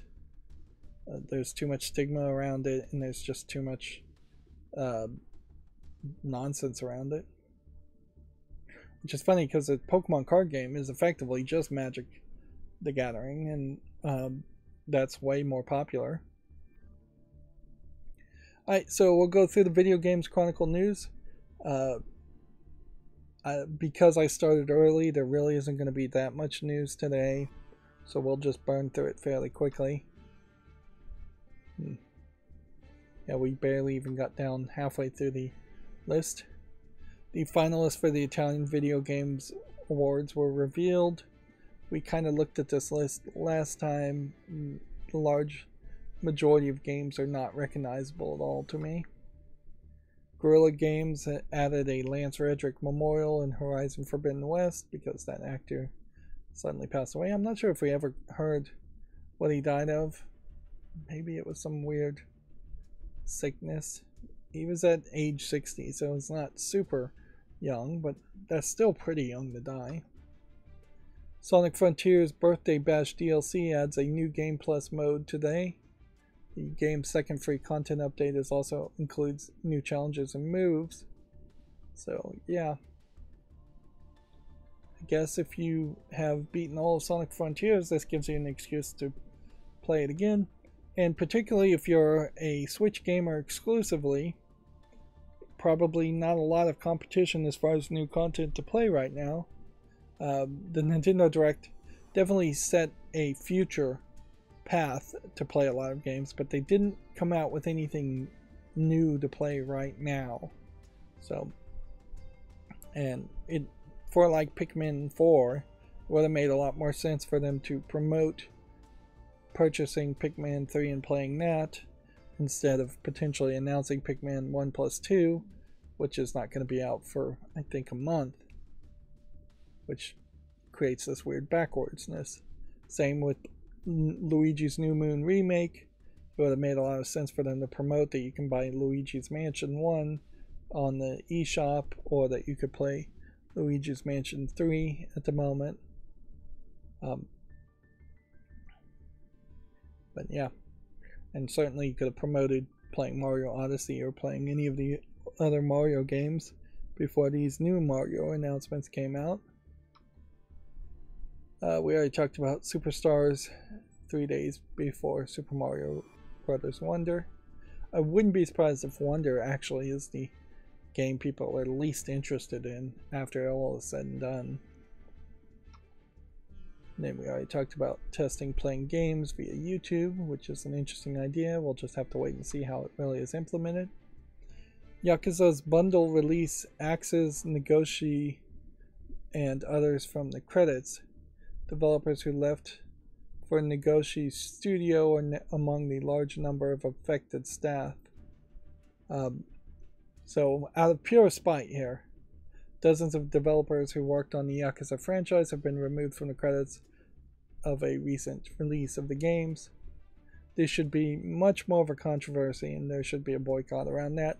Although, at the moment, maybe gamers are just happy not to be upset about something. But I think this is probably the best kind of story where even your mainstream video game journalists who really don't have a connection with an actual gamers and usually are just completely spouting nonsense compared to what actual video gamers are thinking or wanting, I think we could get on the same page this way, gamers and mainstream video game journalists who are not really gamers, and say that removing people from the credits is unacceptable. Even if it was the case that they were removing the one person who had been caught doing cocaine and drugs, which even that, they shouldn't remove that person from the credits. They removed him from working on any future games. And even that is probably wrong, that you shouldn't remove people from working because they've got a drug addiction, instead of because you remove them from their support group financially, they're almost certainly going to fall into more of a depression, and more of a depression is almost certainly going to lead to more drug use. So yeah, you're not really helping people by stigmatizing drug addiction, which is the exact same argument against criminalizing drug addiction and drug use, is that the actor wasn't a drug dealer. He wasn't selling drugs. He wasn't forcing people to use drugs. He was using them himself, which that shouldn't be stigmatized or really even criminalized.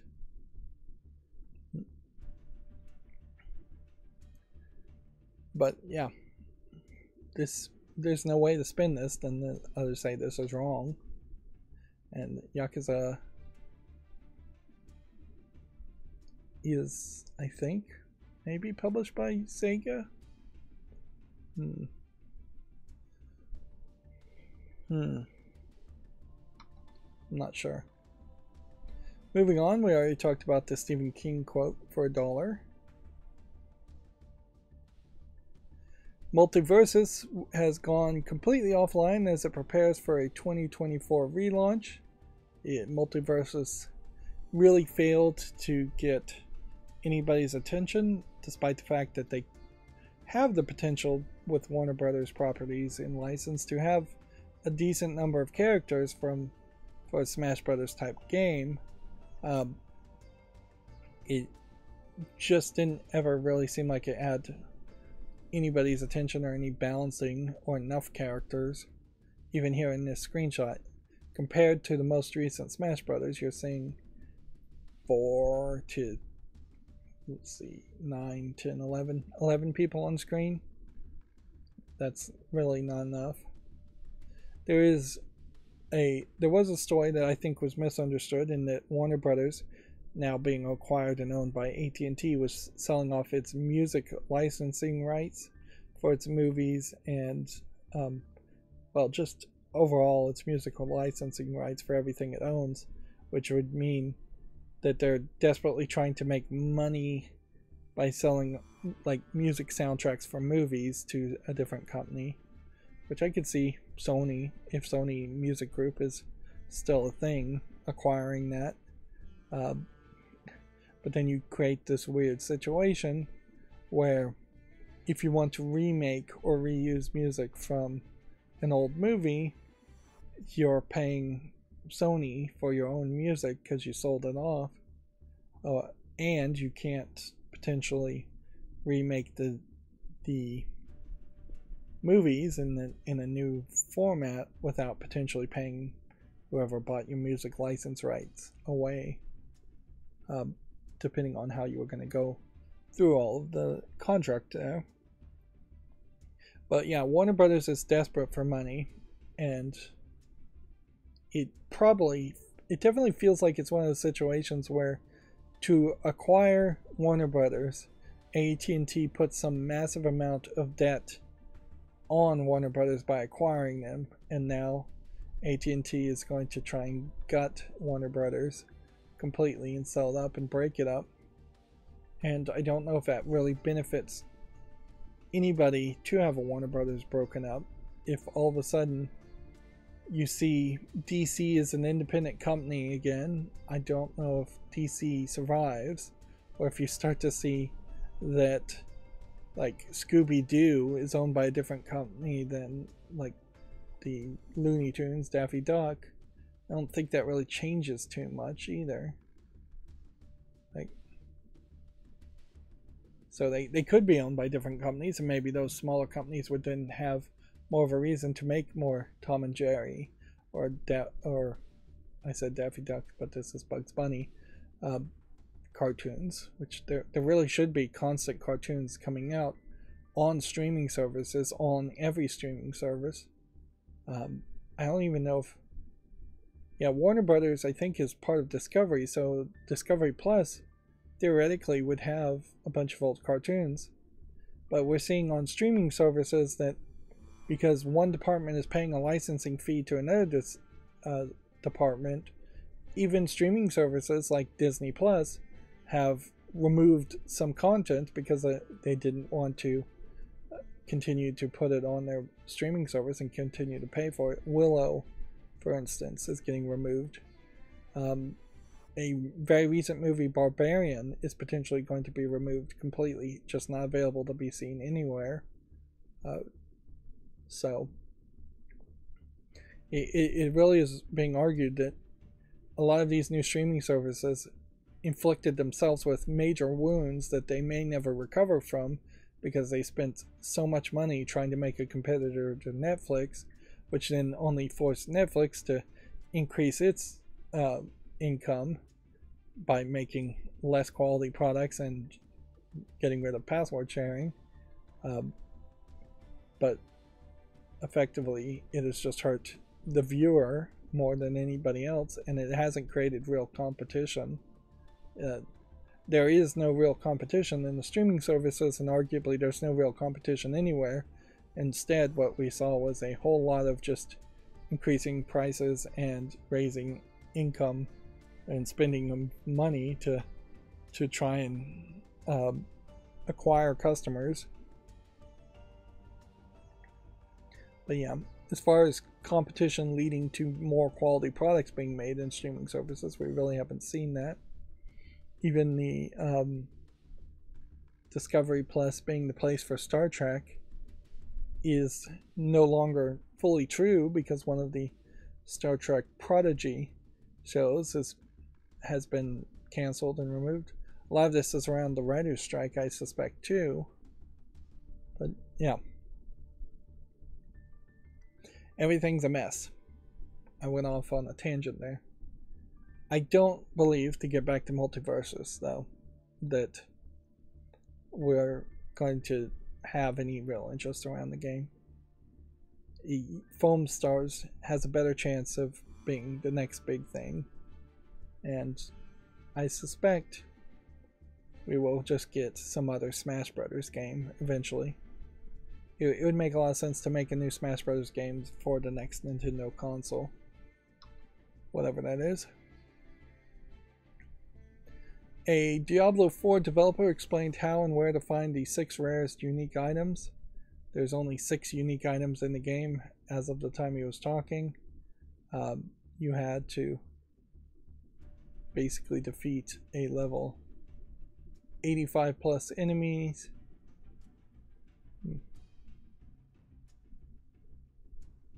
And yeah, it doesn't really benefit thousands and thousands of players for there to be only 6 unique items in the whole game. Even if you could get multiples of it, that doesn't really make a lot of sense. That comes off more like the items in Skyrim, where there was unique, like, god tier items that had unique abilities and functions programmed around them, where you would have actual quests to find those items if you looked hard enough. I wonder, come to think of it, if we'll see items like that in Starfield, or if we'll see things like the different gods, because there was like 12 gods in the Elder Scrolls universe. Chaotic gods, not really generous or benevolent gods. And then there was the whole star sign stuff. There's actually a lot of features in Skyrim that you probably wouldn't remember. But it'll be interesting to see if there are systems like that in Skyrim or in Starfield, or if they get rid of that for a more simplified experience. Like, at the very beginning of Skyrim, you run across a sign, a stone, and touching the stone gives you a bonus. And throughout the game, there are other stones, but you pretty much have a high chance that you would never touch another stone or get another bonus if you don't actively seek them out. And I don't know if in Skyrim you really could play a full playthrough following one of the gods' tenets, or focusing around being a worshipper of one of those characters. Well, we do know there are religions of some sort in Starfield, because that was said in an interview. But so it'll be interesting to see how many different religions there are. Yeah, the other problem, though, to point out with Diablo 4 and having 6 unique rare items, is that your character resets when the season resets. So I assume your unique items don't carry over So even if you collected all 6 items one season, your character will reset. You'll have to make a new character, and then you'd have to seek out those same unique items again, and it would get boring or just too much grind for what it's worth. It seems to me with these levels you would have to grind a lot to get these unique items, and then you really wouldn't have any enemies to use them against. Moving on, the Sonic boss says there, quote, may be a future where Sega brings back Knights or Burning Rangers, which, sure, that's just a nice way of saying, sure, anything's possible. So here we have the Barbie Xbox Series S. It's not a Series X. Players can try to win it in the competition next month. Can you purchase it? I don't think you can.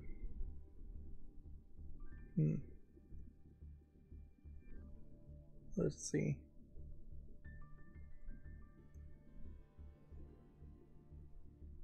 You have to go to Xbox Twitter or Microsoft's reward page on July 10th.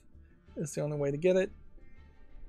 It is a discless version though, the Xbox Series S, that basically has just been painted on some sides, but not on all sides, to be pink. And then there's some face plates for your controller, which I didn't even know Microsoft made a controller with swappable faceplates.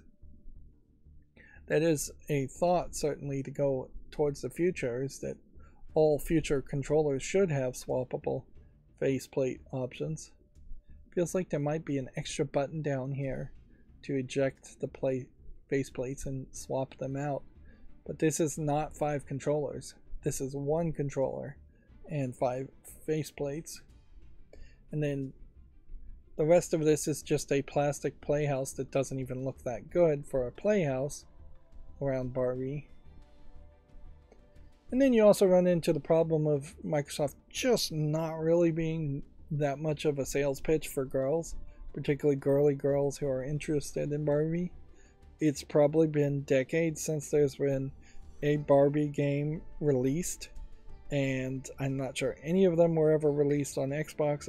Maybe an Xbox original or Xbox 360 game came out with one, and I'm fairly certain none of the Barbie games have ever been good. So yeah, you're getting into some weirdness here. Now I say little girl, but in these modern times I guess it would just be anybody of any non-specified gender interested in Barbie, which could be basically anybody at this time. Barbie collectors may try and swoop in for this console, since it seems like there may only be a few of them made, maybe only one. But yeah, it doesn't feel like it's very committal. I would like Microsoft to announce that they are going to try and make more pink themed traditional girly thought of products and games, but Microsoft has made its entire history around Master Chief, dude bro, college kids as their audience, and they really haven't gotten any difference from that. Arguably, maybe that's some of their failures, that they haven't thrown out a balanced selection of games, only really focusing in on Halo and first-person shooters. But yeah, one big Xbox Series S instead of even Series X is not the full way to go with this. There needs to be a Girls in Gaming initiative that they do every year, where they try to really push games that are less violence focused or just more girly in general. And you've got some games like that. Psychonauts kind of makes some sense, but then you don't play as a female character in Psychonauts too. So I really don't know if I can name too many other games.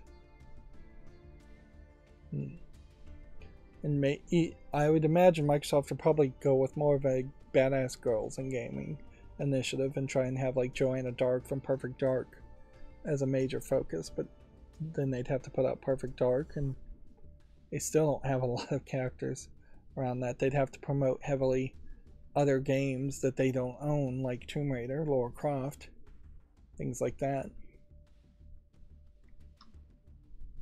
Alright, let's look at the Komatsu articles now. Genshin Impact version 3.8 update Secret Summer Paradise launches July 5th. Sonic Frontiers Birthday Bash update launches today. What is Sonic Frontiers on? Is it on PC? It is. So we'll pop it up and then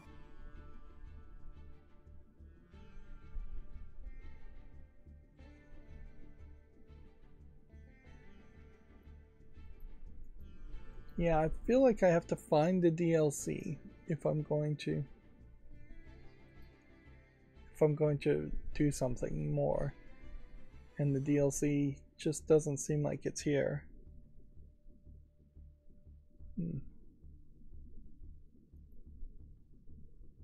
Yeah, there should be a DLC element here. Instead, it looks like it's a free update.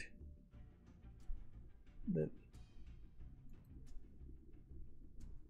today at 5 p.m.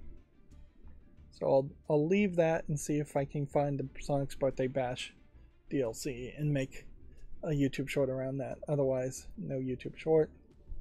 We already talked about the Sonic and Lego collaboration DLC. Limited Run Games Showcase has been set for July 12th. So we'll have more announcements. This week's Japanese game releases: Master Detective Archives, Raincode, Exitrus, and more. Feels like they should always put the pictures left to right. Well, let's see. 9 Rip, never heard of it. AEW, Plague Tale Requiem. A lot of these games are fairly old. Getting PS4 and Switch versions. Gaku Cinderella 1+2. Don't know what that is. And then we're getting decreased numbers of digital only games being sold, which is kind of weird. Seems like as the PlayStation became more popular, the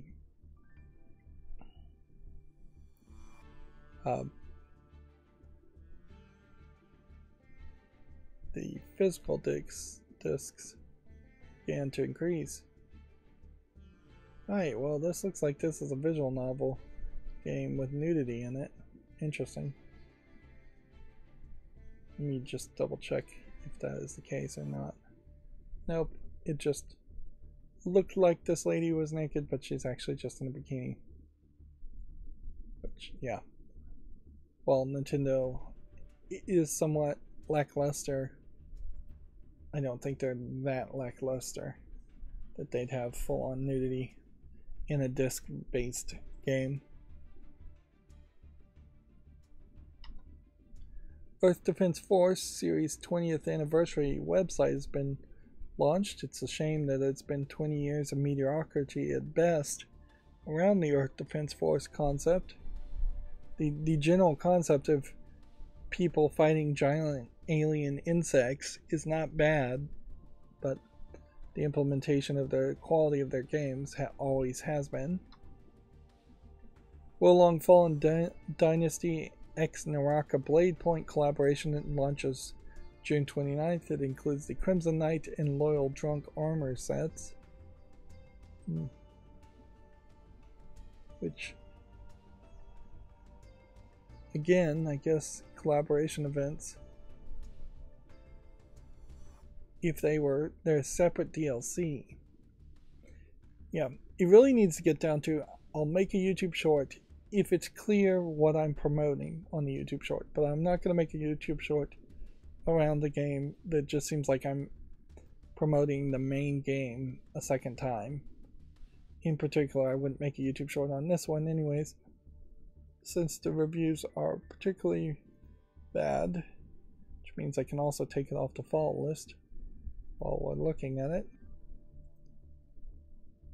Let's see, the Smurfs 2, The Prisoner of Greenstone launches November 2nd, which at a certain level reminds me that a Smurfs 1 is out there somewhere.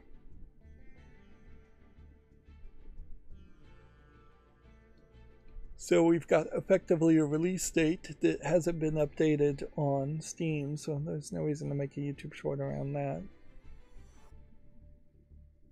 Then, if I can find the Smurfs 1 game, I would be slightly interested in that. I tried to watch a live-action version of Asterix and Obelix on Netflix and lost interest fairly quickly. I think part of the problem there is definitely going to come down to whether or not you grew up reading the comics, which most people in the West, in the United States, probably haven't. Yeah, Smurfs Mission Vile Leaf is fairly positive. And it definitely would make some sense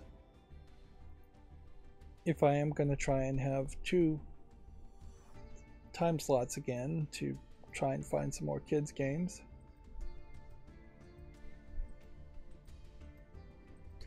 Yeah, I don't know if I could really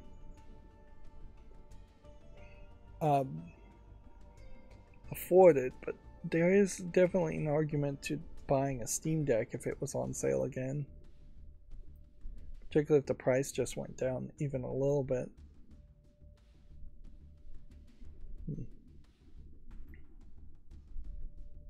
Yeah. Moving on, Inti Creates announces Yohane the Parhelion Blaze in the Deep Blue for all consoles and PC. Sounds like a Japanese RPG game, although noticeably it's all girls except for the wolf, which maybe that's a girl too. Anime fairy girl. Hey, it's not a JRPG. Instead, it's a Metroidvania hack and slash game. Wasn't really expecting that.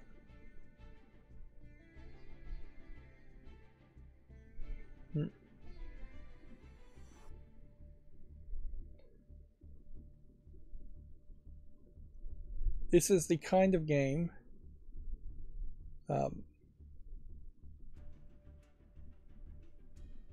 that probably should be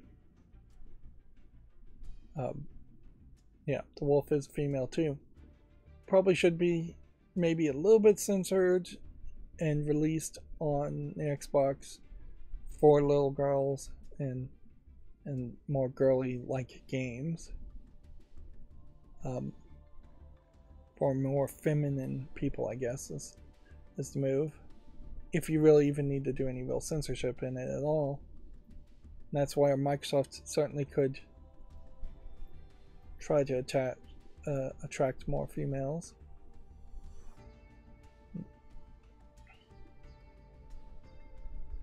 In all fairness, though, there's kind of a heavy amount of male Nintendo games too. They try to balance it somewhat, but there's clearly not as much interest in Metroid as there is in Mario.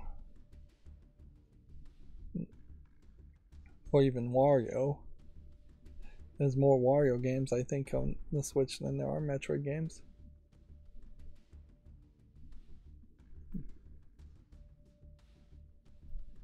Yep. There's definitely a middle ground here, where you make a game like this, and if there is anything that wouldn't be offensive to Japanese people, but might be offensive to Western people. You censor that out, then you have an uncensored adult patch of some sort for people on PC that want to play it. Like, we kind of had that as an idea. We are getting a lot of announcements for games into November, so it really isn't that crazy that some of my videos are like into the 5th or 6th month of 2024, when even new releases are 6 months ahead of time.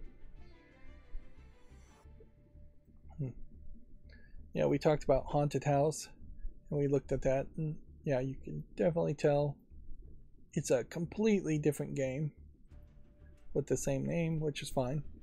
The general idea of wandering around the haunted house is not a terrible thought. Although, weirdly, this does create a situation where this may be too scary for some kids, so it might be a weirdly kid-friendly looking game that actually isn't kid-friendly.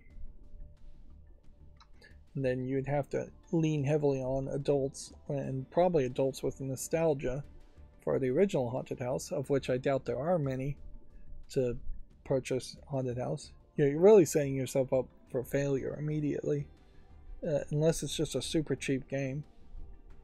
Miniko's Night Market physical editions have been announced for PS5 and Switch. Don't remember exactly what this game was.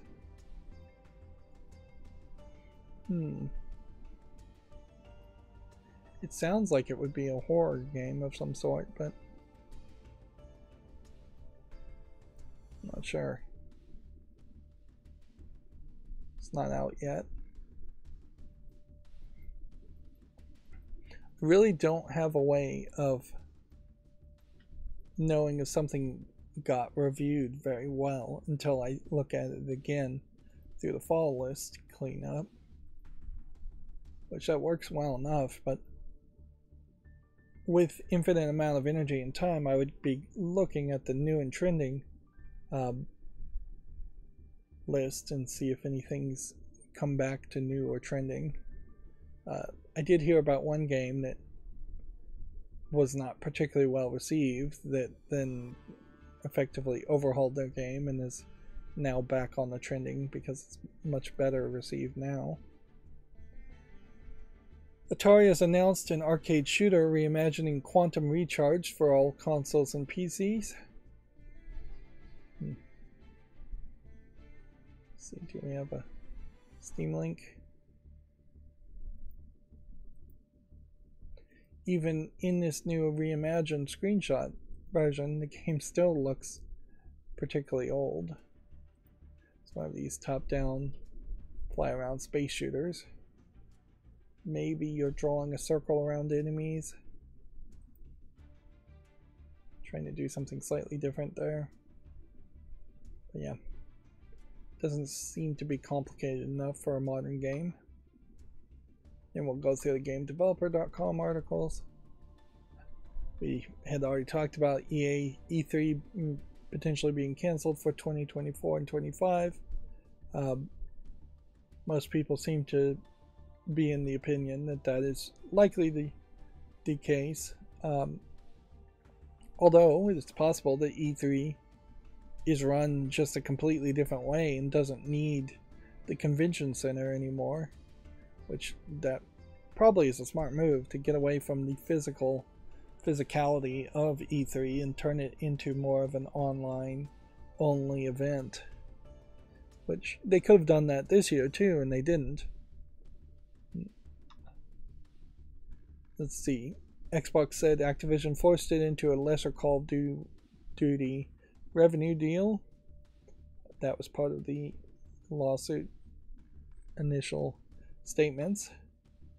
And then we already talked about Starfield almost being a PS5 exclusive before being bought out.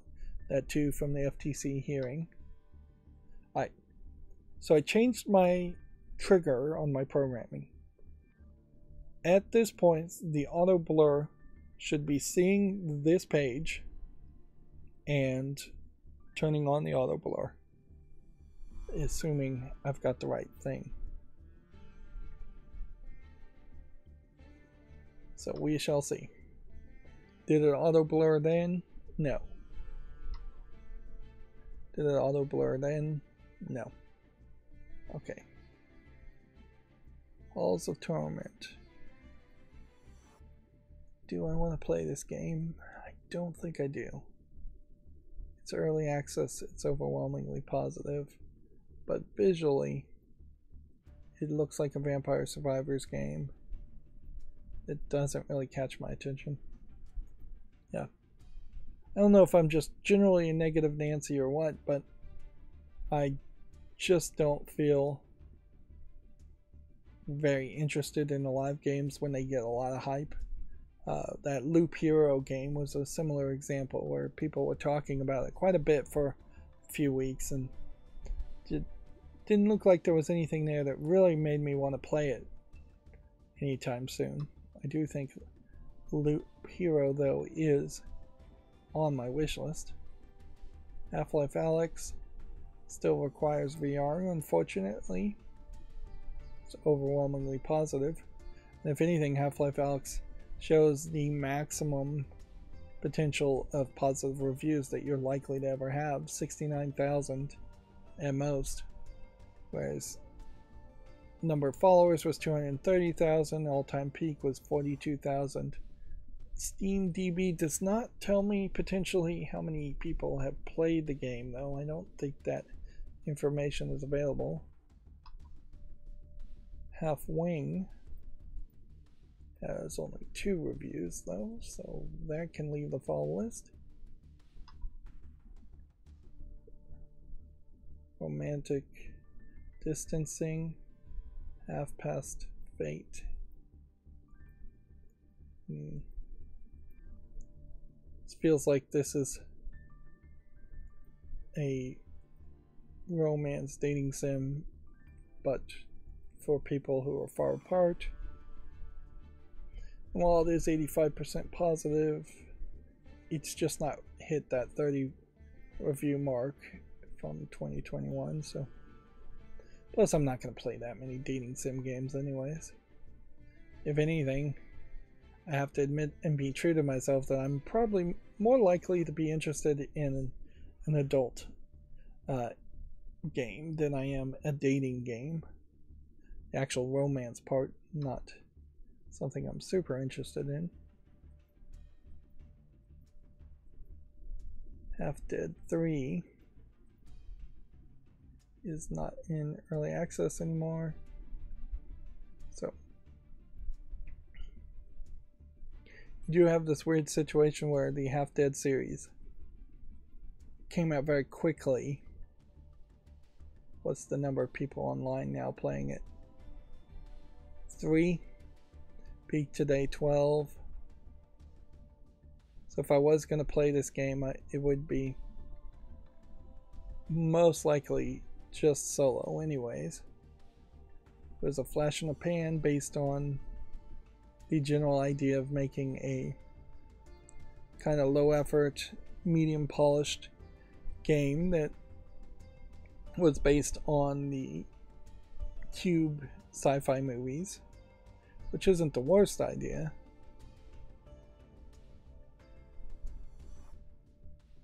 Each room potentially being dangerous. You having to try to get through it. Has this person made anything since Half Dead 3? Though. So let's see how many people have been online with Half Dead 1. 2 to 5. And yeah, Half Dead 1 a little bit more rough visually, but he really didn't need to try and sell the game multiple times. Half Dead 2, 2 to 17 people on, a little less rough, and they came out fairly separated, but not that separated. Then Half Dead 3. the most polished version, still not really that polished.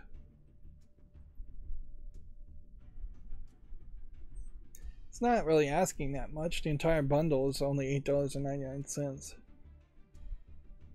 But it really is a case where this series has lost its relevance, and I can go on a rant talking about the Cube movies, but there's really nothing to really even say about the Cube movies. You should just potentially watch Cube 1 and maybe Cube 2, and if you're really enjoying the mess of those two movies of Cube 2, then maybe you watch the third Cube movie. I don't think they ever made a fourth. Let's see, Haji VR was an intriguing idea to try and have a virtual reality depiction of one of the Hajj, one of the mosques. It's not very polished though, not very reviewed, and requires VR, so I'm going to take that off. Where Hagia Sophia VR experience is almost the exact same idea, but this time and a little bit better visually polished and more detailed. That being said, still not really relevant, still in VR. You would think that the virtual tourism aspect would be slightly appealing, but particularly when you're talking like mosques and things, I guess you probably would only be interested if you actually went there. And I would assume that these dungeons and stuff are real, and that they're not just taking a lot of poetic licenses and adding things to Hagia Sophia, which is a named mosque. But the other one looks like it was just a generic mosque, or at least they weren't using the name.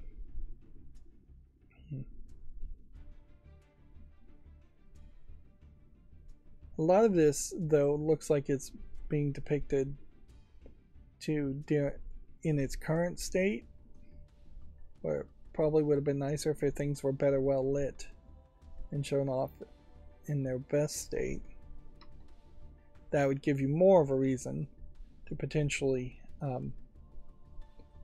digitally be a tourist instead of going and seeing it in the real world. This Hades Nebula is not relevant.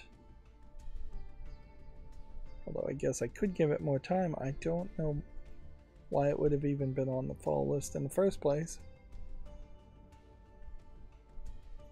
Hack and Slime is a hack and slash game, which is very positive, but it's still in early access since June. It's been in early access for a year. I'll give it a little bit more time, but really I should just say no to it. I kind of like the art style on it. I'll give it a little bit more time. Hack and Shoot Heroes. Looks like another Vampire Survivors game since January. I think we can remove that from the fall list.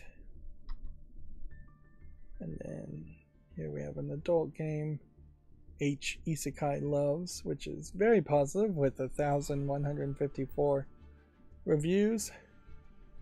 It looks like it is a match 3 game with maybe some other gameplay mechanics.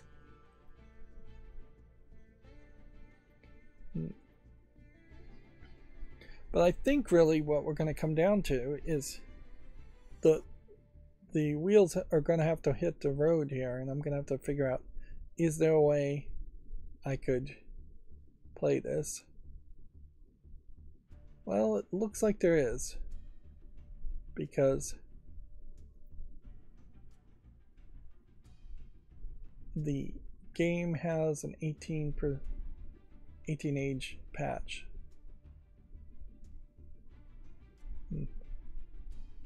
See, this is weird. There's a like number codes here, and then the Konami code.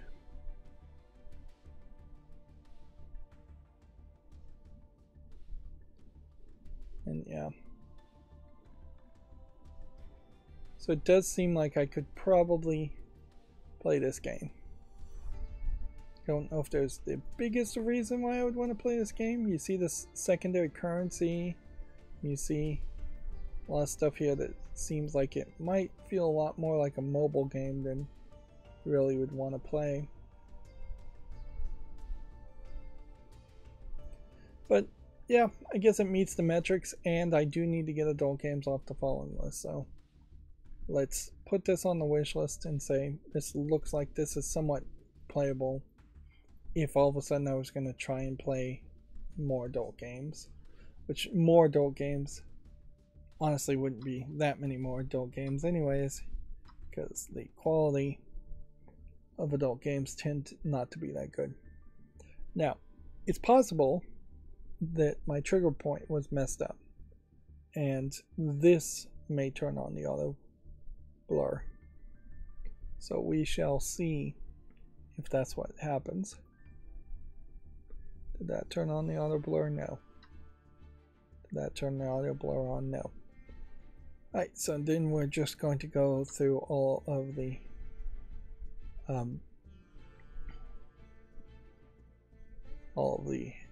new games. You have an adult game here called My Neighbor's Lonely Wife. It's a flat 2D, more colorful anime lady, but it is going for an older MILF character with big breasts, and the animation doesn't look particularly good. This is the cheating fetish in TR. They're selling the game for $6.29, English, Japanese, and Chinese for interface and subtitles, no voice acting.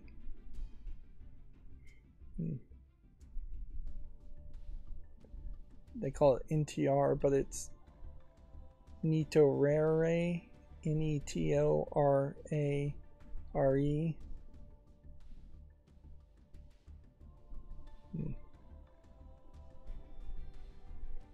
Yep. It's not particularly visually appealing, so I'm going to say no to that. That being said, it was kind of an anime adult game, so we seen one.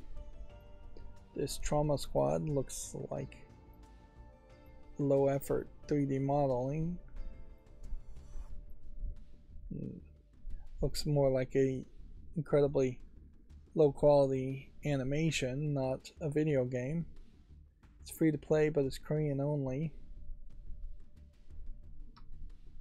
Let's see, A Fight for Eden Heat is yet another adult game. Which, once again, this does seem like they are bundling all the adult games over the weekends. This entire adult game seems to be... I don't know if I can even really describe it. Calling it a hack and slash. They have a VR tag on it. Really just looks asset flippy. It's early access and requires VR. And then no adult content is really being shown in any of the screenshots, so I have no idea what really is there.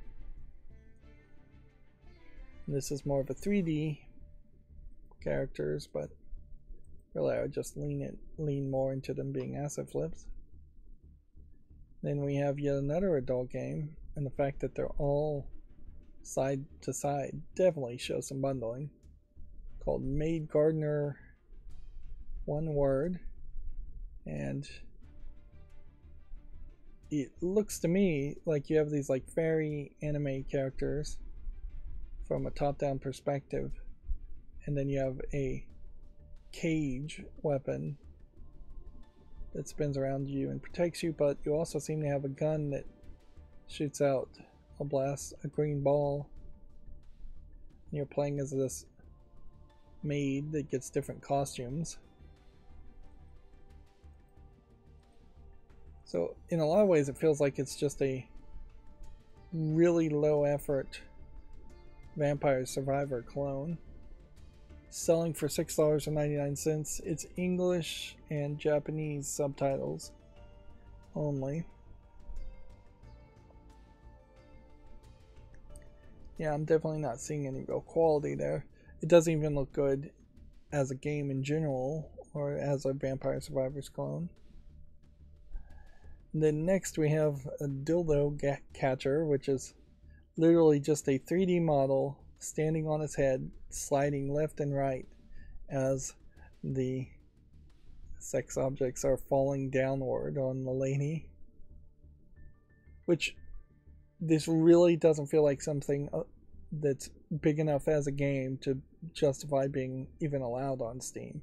This feels like this is the kind of joke game you might make and show amongst your friends after a couple of hours of programming.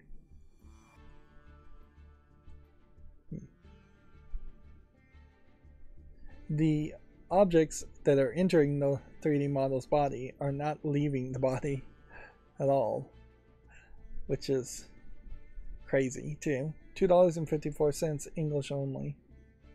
Yeah, incredibly low effort there. Stagnant background, foreground. Yep. Although, in all fairness, at the very least, that shows that there is no real curation or censorship happening on quality, which maybe there should be, but at the very least we know there isn't.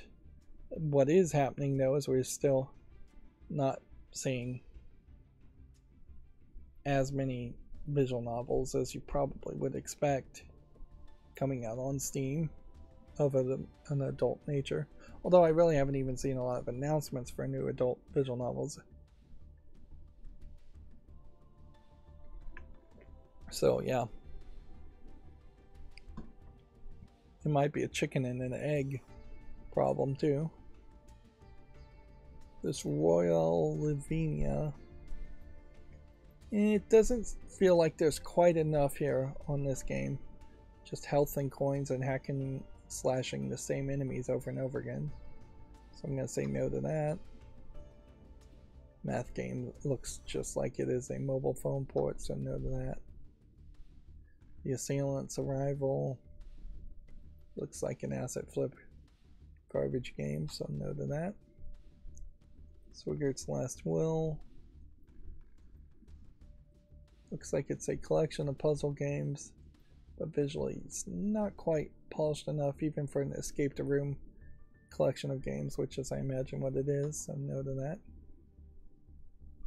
After School, so it's a kind of Smash Brothers or Splatoon clone. Give that a chance. Let's see. The Simulacrum looks like a card game. We'll give that a chance. Dungeon Maker, give that a chance. Mechanics doesn't look good enough. Route 13 looks like a horror asset game, which honestly at this point I'm gonna give it a chance just because I'm gonna be short on YouTube Shorts. There's certainly another thing I was thinking about is there some way to potentially combine a bunch of YouTube Shorts together? This is just one of those platforming games, and make that a video that would take up a time slot. And I don't really know a way to do that. Like, I could easily take like the last 60 YouTube Shorts, which would be a big number. It'd probably be better to do like the last 10 of YouTube Shorts, merge them together, and then you'd have a 10-minute video showing the same content. But I just don't see a reason why you do that other than you're just filling a time slot that could just otherwise be empty and just not have an episode airing. Which that may be the way things should go. Let's see, Mojo Mail. Looks like it might be something. Captain Dodger has a little bit more visual polish, but it's still just this one floor repeated. So I'm going to say no. Idle Devils. English, Chinese, Japanese. What's the adult content? Some nudity, sexual content, and general mature content. That's what it felt like. This feels like one of these adult-focused idle games that is 99% idle, time-wasting gameplay mechanics, and then 1% lewd imagery. Yeah, this definitely feels more like a Chinese game. It was a mobile game that you've got your double currencies here, you've got your gear interfaces. A lot of interfaces here for grindy fights. Every major enemy tends to have some lewd imagery, but then you're fighting a lot of generic monsters also as minions. Every character you can have is in some scantily clad clothing, but none of it seems to be going that crazy, and then you just see a ton of text, which again screams Asian game of some sort. If this was free to play, maybe with in-app purchases, but weirdly paying $3.39 is a little bit of an ask. Maybe not that much, because then you are guaranteed no free to play if it comes out of early access, which probably never will. But I don't know why you'd play any of these games. Inherently, you still have the problem in that Steam does not have a way for these apps to run on Android.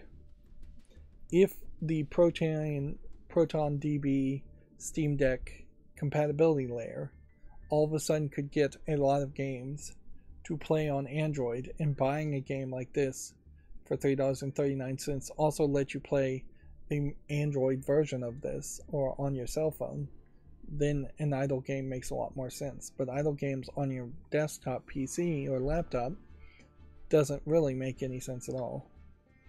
So that's definitely a no. Where is Mr. Cloud? I would say no to this. Maybe I'm being a little cruel today, but that's not really a big problem. You can say no to that. We can say no to that. Street Thugs. Might be something here, but probably not, looking as it is a cheap looking Chinese game. I'll give it a chance though. You can see there's like a Chinese name here, a Chinese listing here.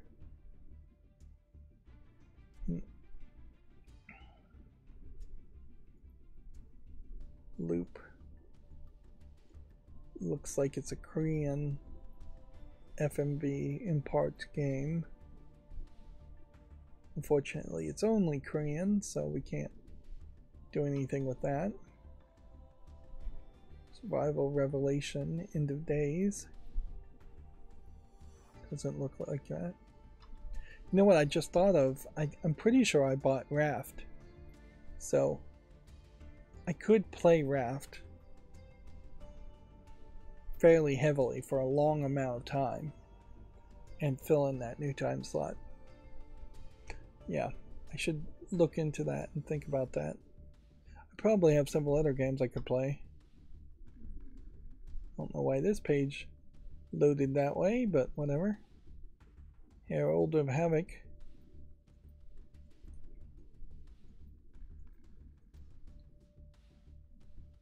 Yeah, one of the things that's ironic, certainly, is that I've made 10,000 videos, so I've done well over 10,000 hours of footage.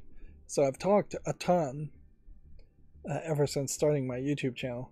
But because I am just speaking into a microphone, shouting into the void, and just having people hear me, it's not like anybody has spoken back to me. So if anything, I have further emphasized and solidified any speech patterns or mispronunciations or anything like that that I might be doing. So yeah, you don't really become the best speaker by making a YouTube channel.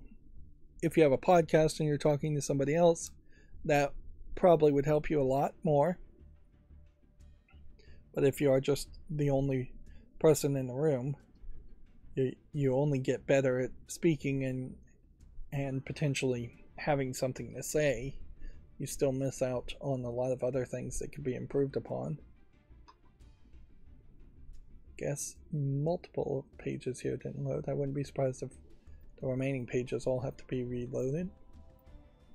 Leviathan's Fantasy here looks good enough, so we'll make a short around that. Max Massacre here. Interesting. Visual novel set in a monster-filled fantasy world. It's free. It looks like it has adult games in it, but I say it's just mild sexual themes. So you have this girl in a sackcloth dress, and then I guess they put a bra on her, although even in that I'm not sure the bra is fully covered as she's mounting him on that screenshot. Interesting, there's not a single video here. It just immediately goes to static screenshots. I would assume this is probably a kinetic visual novel with no decisions, and you just go through it. And while the animation looks fine, the two characters don't look that interesting, and it does really feel like it's just going to tell you a story. There's no telling how long it could be. It could be 10 minutes, it could be nothing. It's free, so the price, I guess, is right. These visual novels, though, really are not getting the right kind of placement either. Kinetic visual novels really feel like they should be in an entirely different storefront, somewhere, something like a library, where it's like, hey, these are out, they're free, you can read them now if you're interested in reading. In the same way that if comic books were to be digitized in a slightly different way and put on Steam, that would be really a nightmare scenario. It probably should happen if Steam bought out like Comixology or some other service like that. And maybe Valve could afford to do that, to buy out Marvel and DC or Comixology in particular, but it would need to be its own special website with its own special way of advertising things. That's, I suppose, the problem with YouTube in general is that there needs to be a YouTube for gaming and a YouTube for many other categories. It almost feels like YouTube used to be that way, where you could heavily customize your own YouTube page. And Facebook and MySpace in particular was heavily that way, where you could heavily customize your pages. But everything now is all unified and generic, and it's just not the best experience. Yeah, even going into like a bookstore and trying to buy movies is a worse experience than going into a bookstore and buying books, assuming the bookstore does sell DVDs, in that you can, in a bookstore, usually open the book and flip through its pages somewhat, although a lot of books are also wrapped in plastic, whereas you really can't open the DVD and put it in the player and check out the video that way. music stores used to have situations like that where you could listen to, they had devices where you could listen to samples of the discs, or at least some of the discs. Which, yeah, the idea of trying it a little bit before buying it is kind of true on Steam. You could play it in 2 hours and then get a no questions asked refund.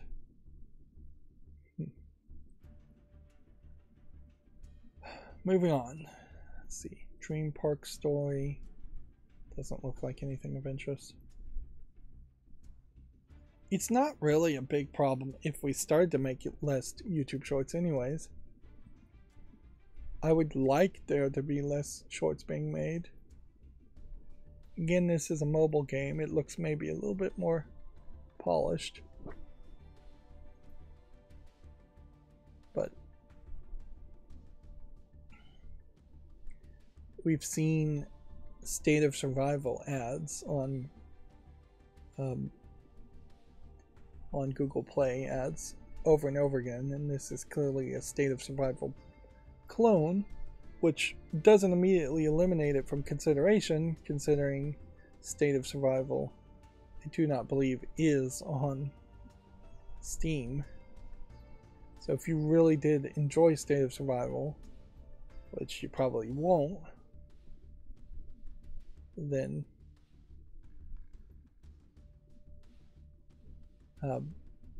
Doomsday Last Survivors might be one to consider.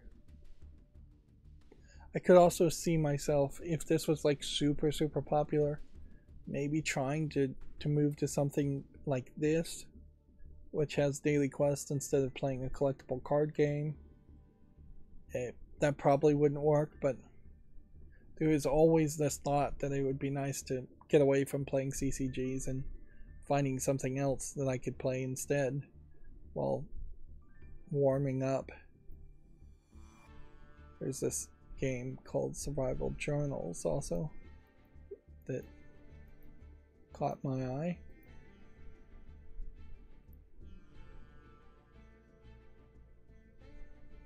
Put that on, make a YouTube short around that.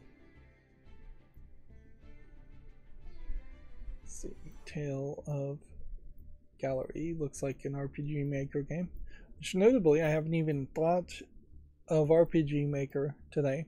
I'm not going through a ton of games, but we might be seeing an actual cooldown of RPG Maker garbage games. Still seeing tower defense games here, although this is the first tower defense game I've seen today too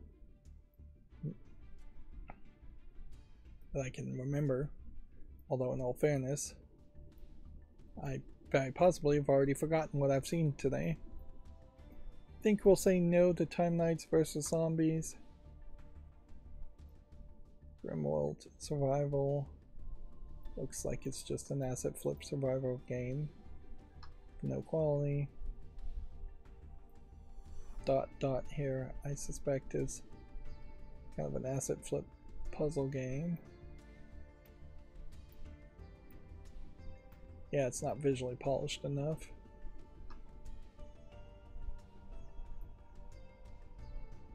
Shadow of the Devil.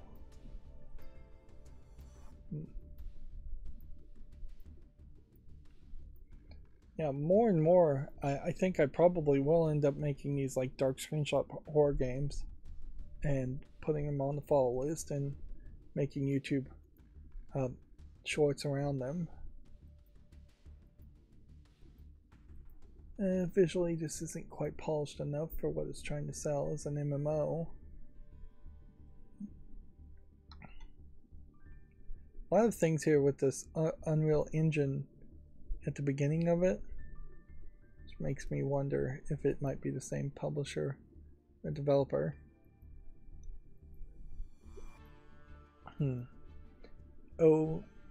AOV's Uprising, I guess is how you pronounce that. Give that a chance.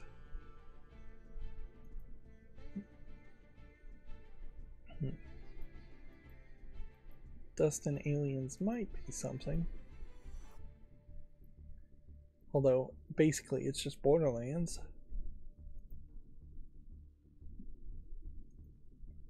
And then, see, we might actually have a lot more tabs, come to think of it.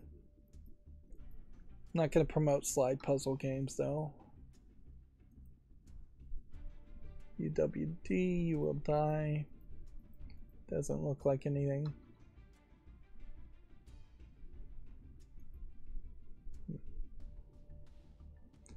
The fact that so many things broke is intriguing. What would have caused that? I'm still making these like minor tweaks on my internet quality of service, but it's not major breaking issues either.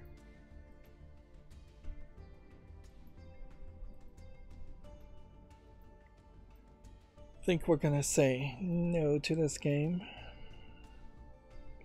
I saw a footage of a game called Just Go Up where there's just randomly placed 3D objects and you're just climbing up and up and up, and this is one of those games, I imagine, where it's just platforming to get as high as possible.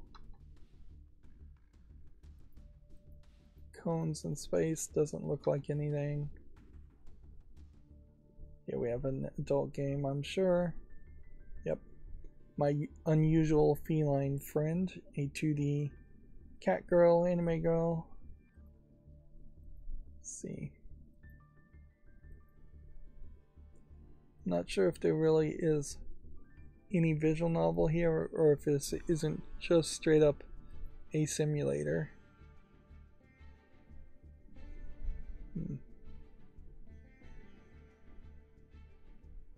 Little BDSM outfits in it. It's English only. From the looks of it, it is just a simulator with some cutscenes. So you're just going to be clicking a few items and clicking a few things. So it's like one cat girl character for $6.99 and a few scenes as a simulator. That's probably too expensive for $6.99, I would say. Not terrible quality if it was a little cheaper. Yeah, we have an Infinite Runner game called Pirate Runner, which doesn't look good enough. Chef Capybara. Hardcore platforming game, it says.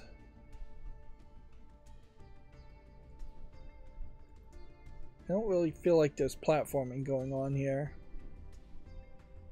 If anything, it looks more like it's a dodging game.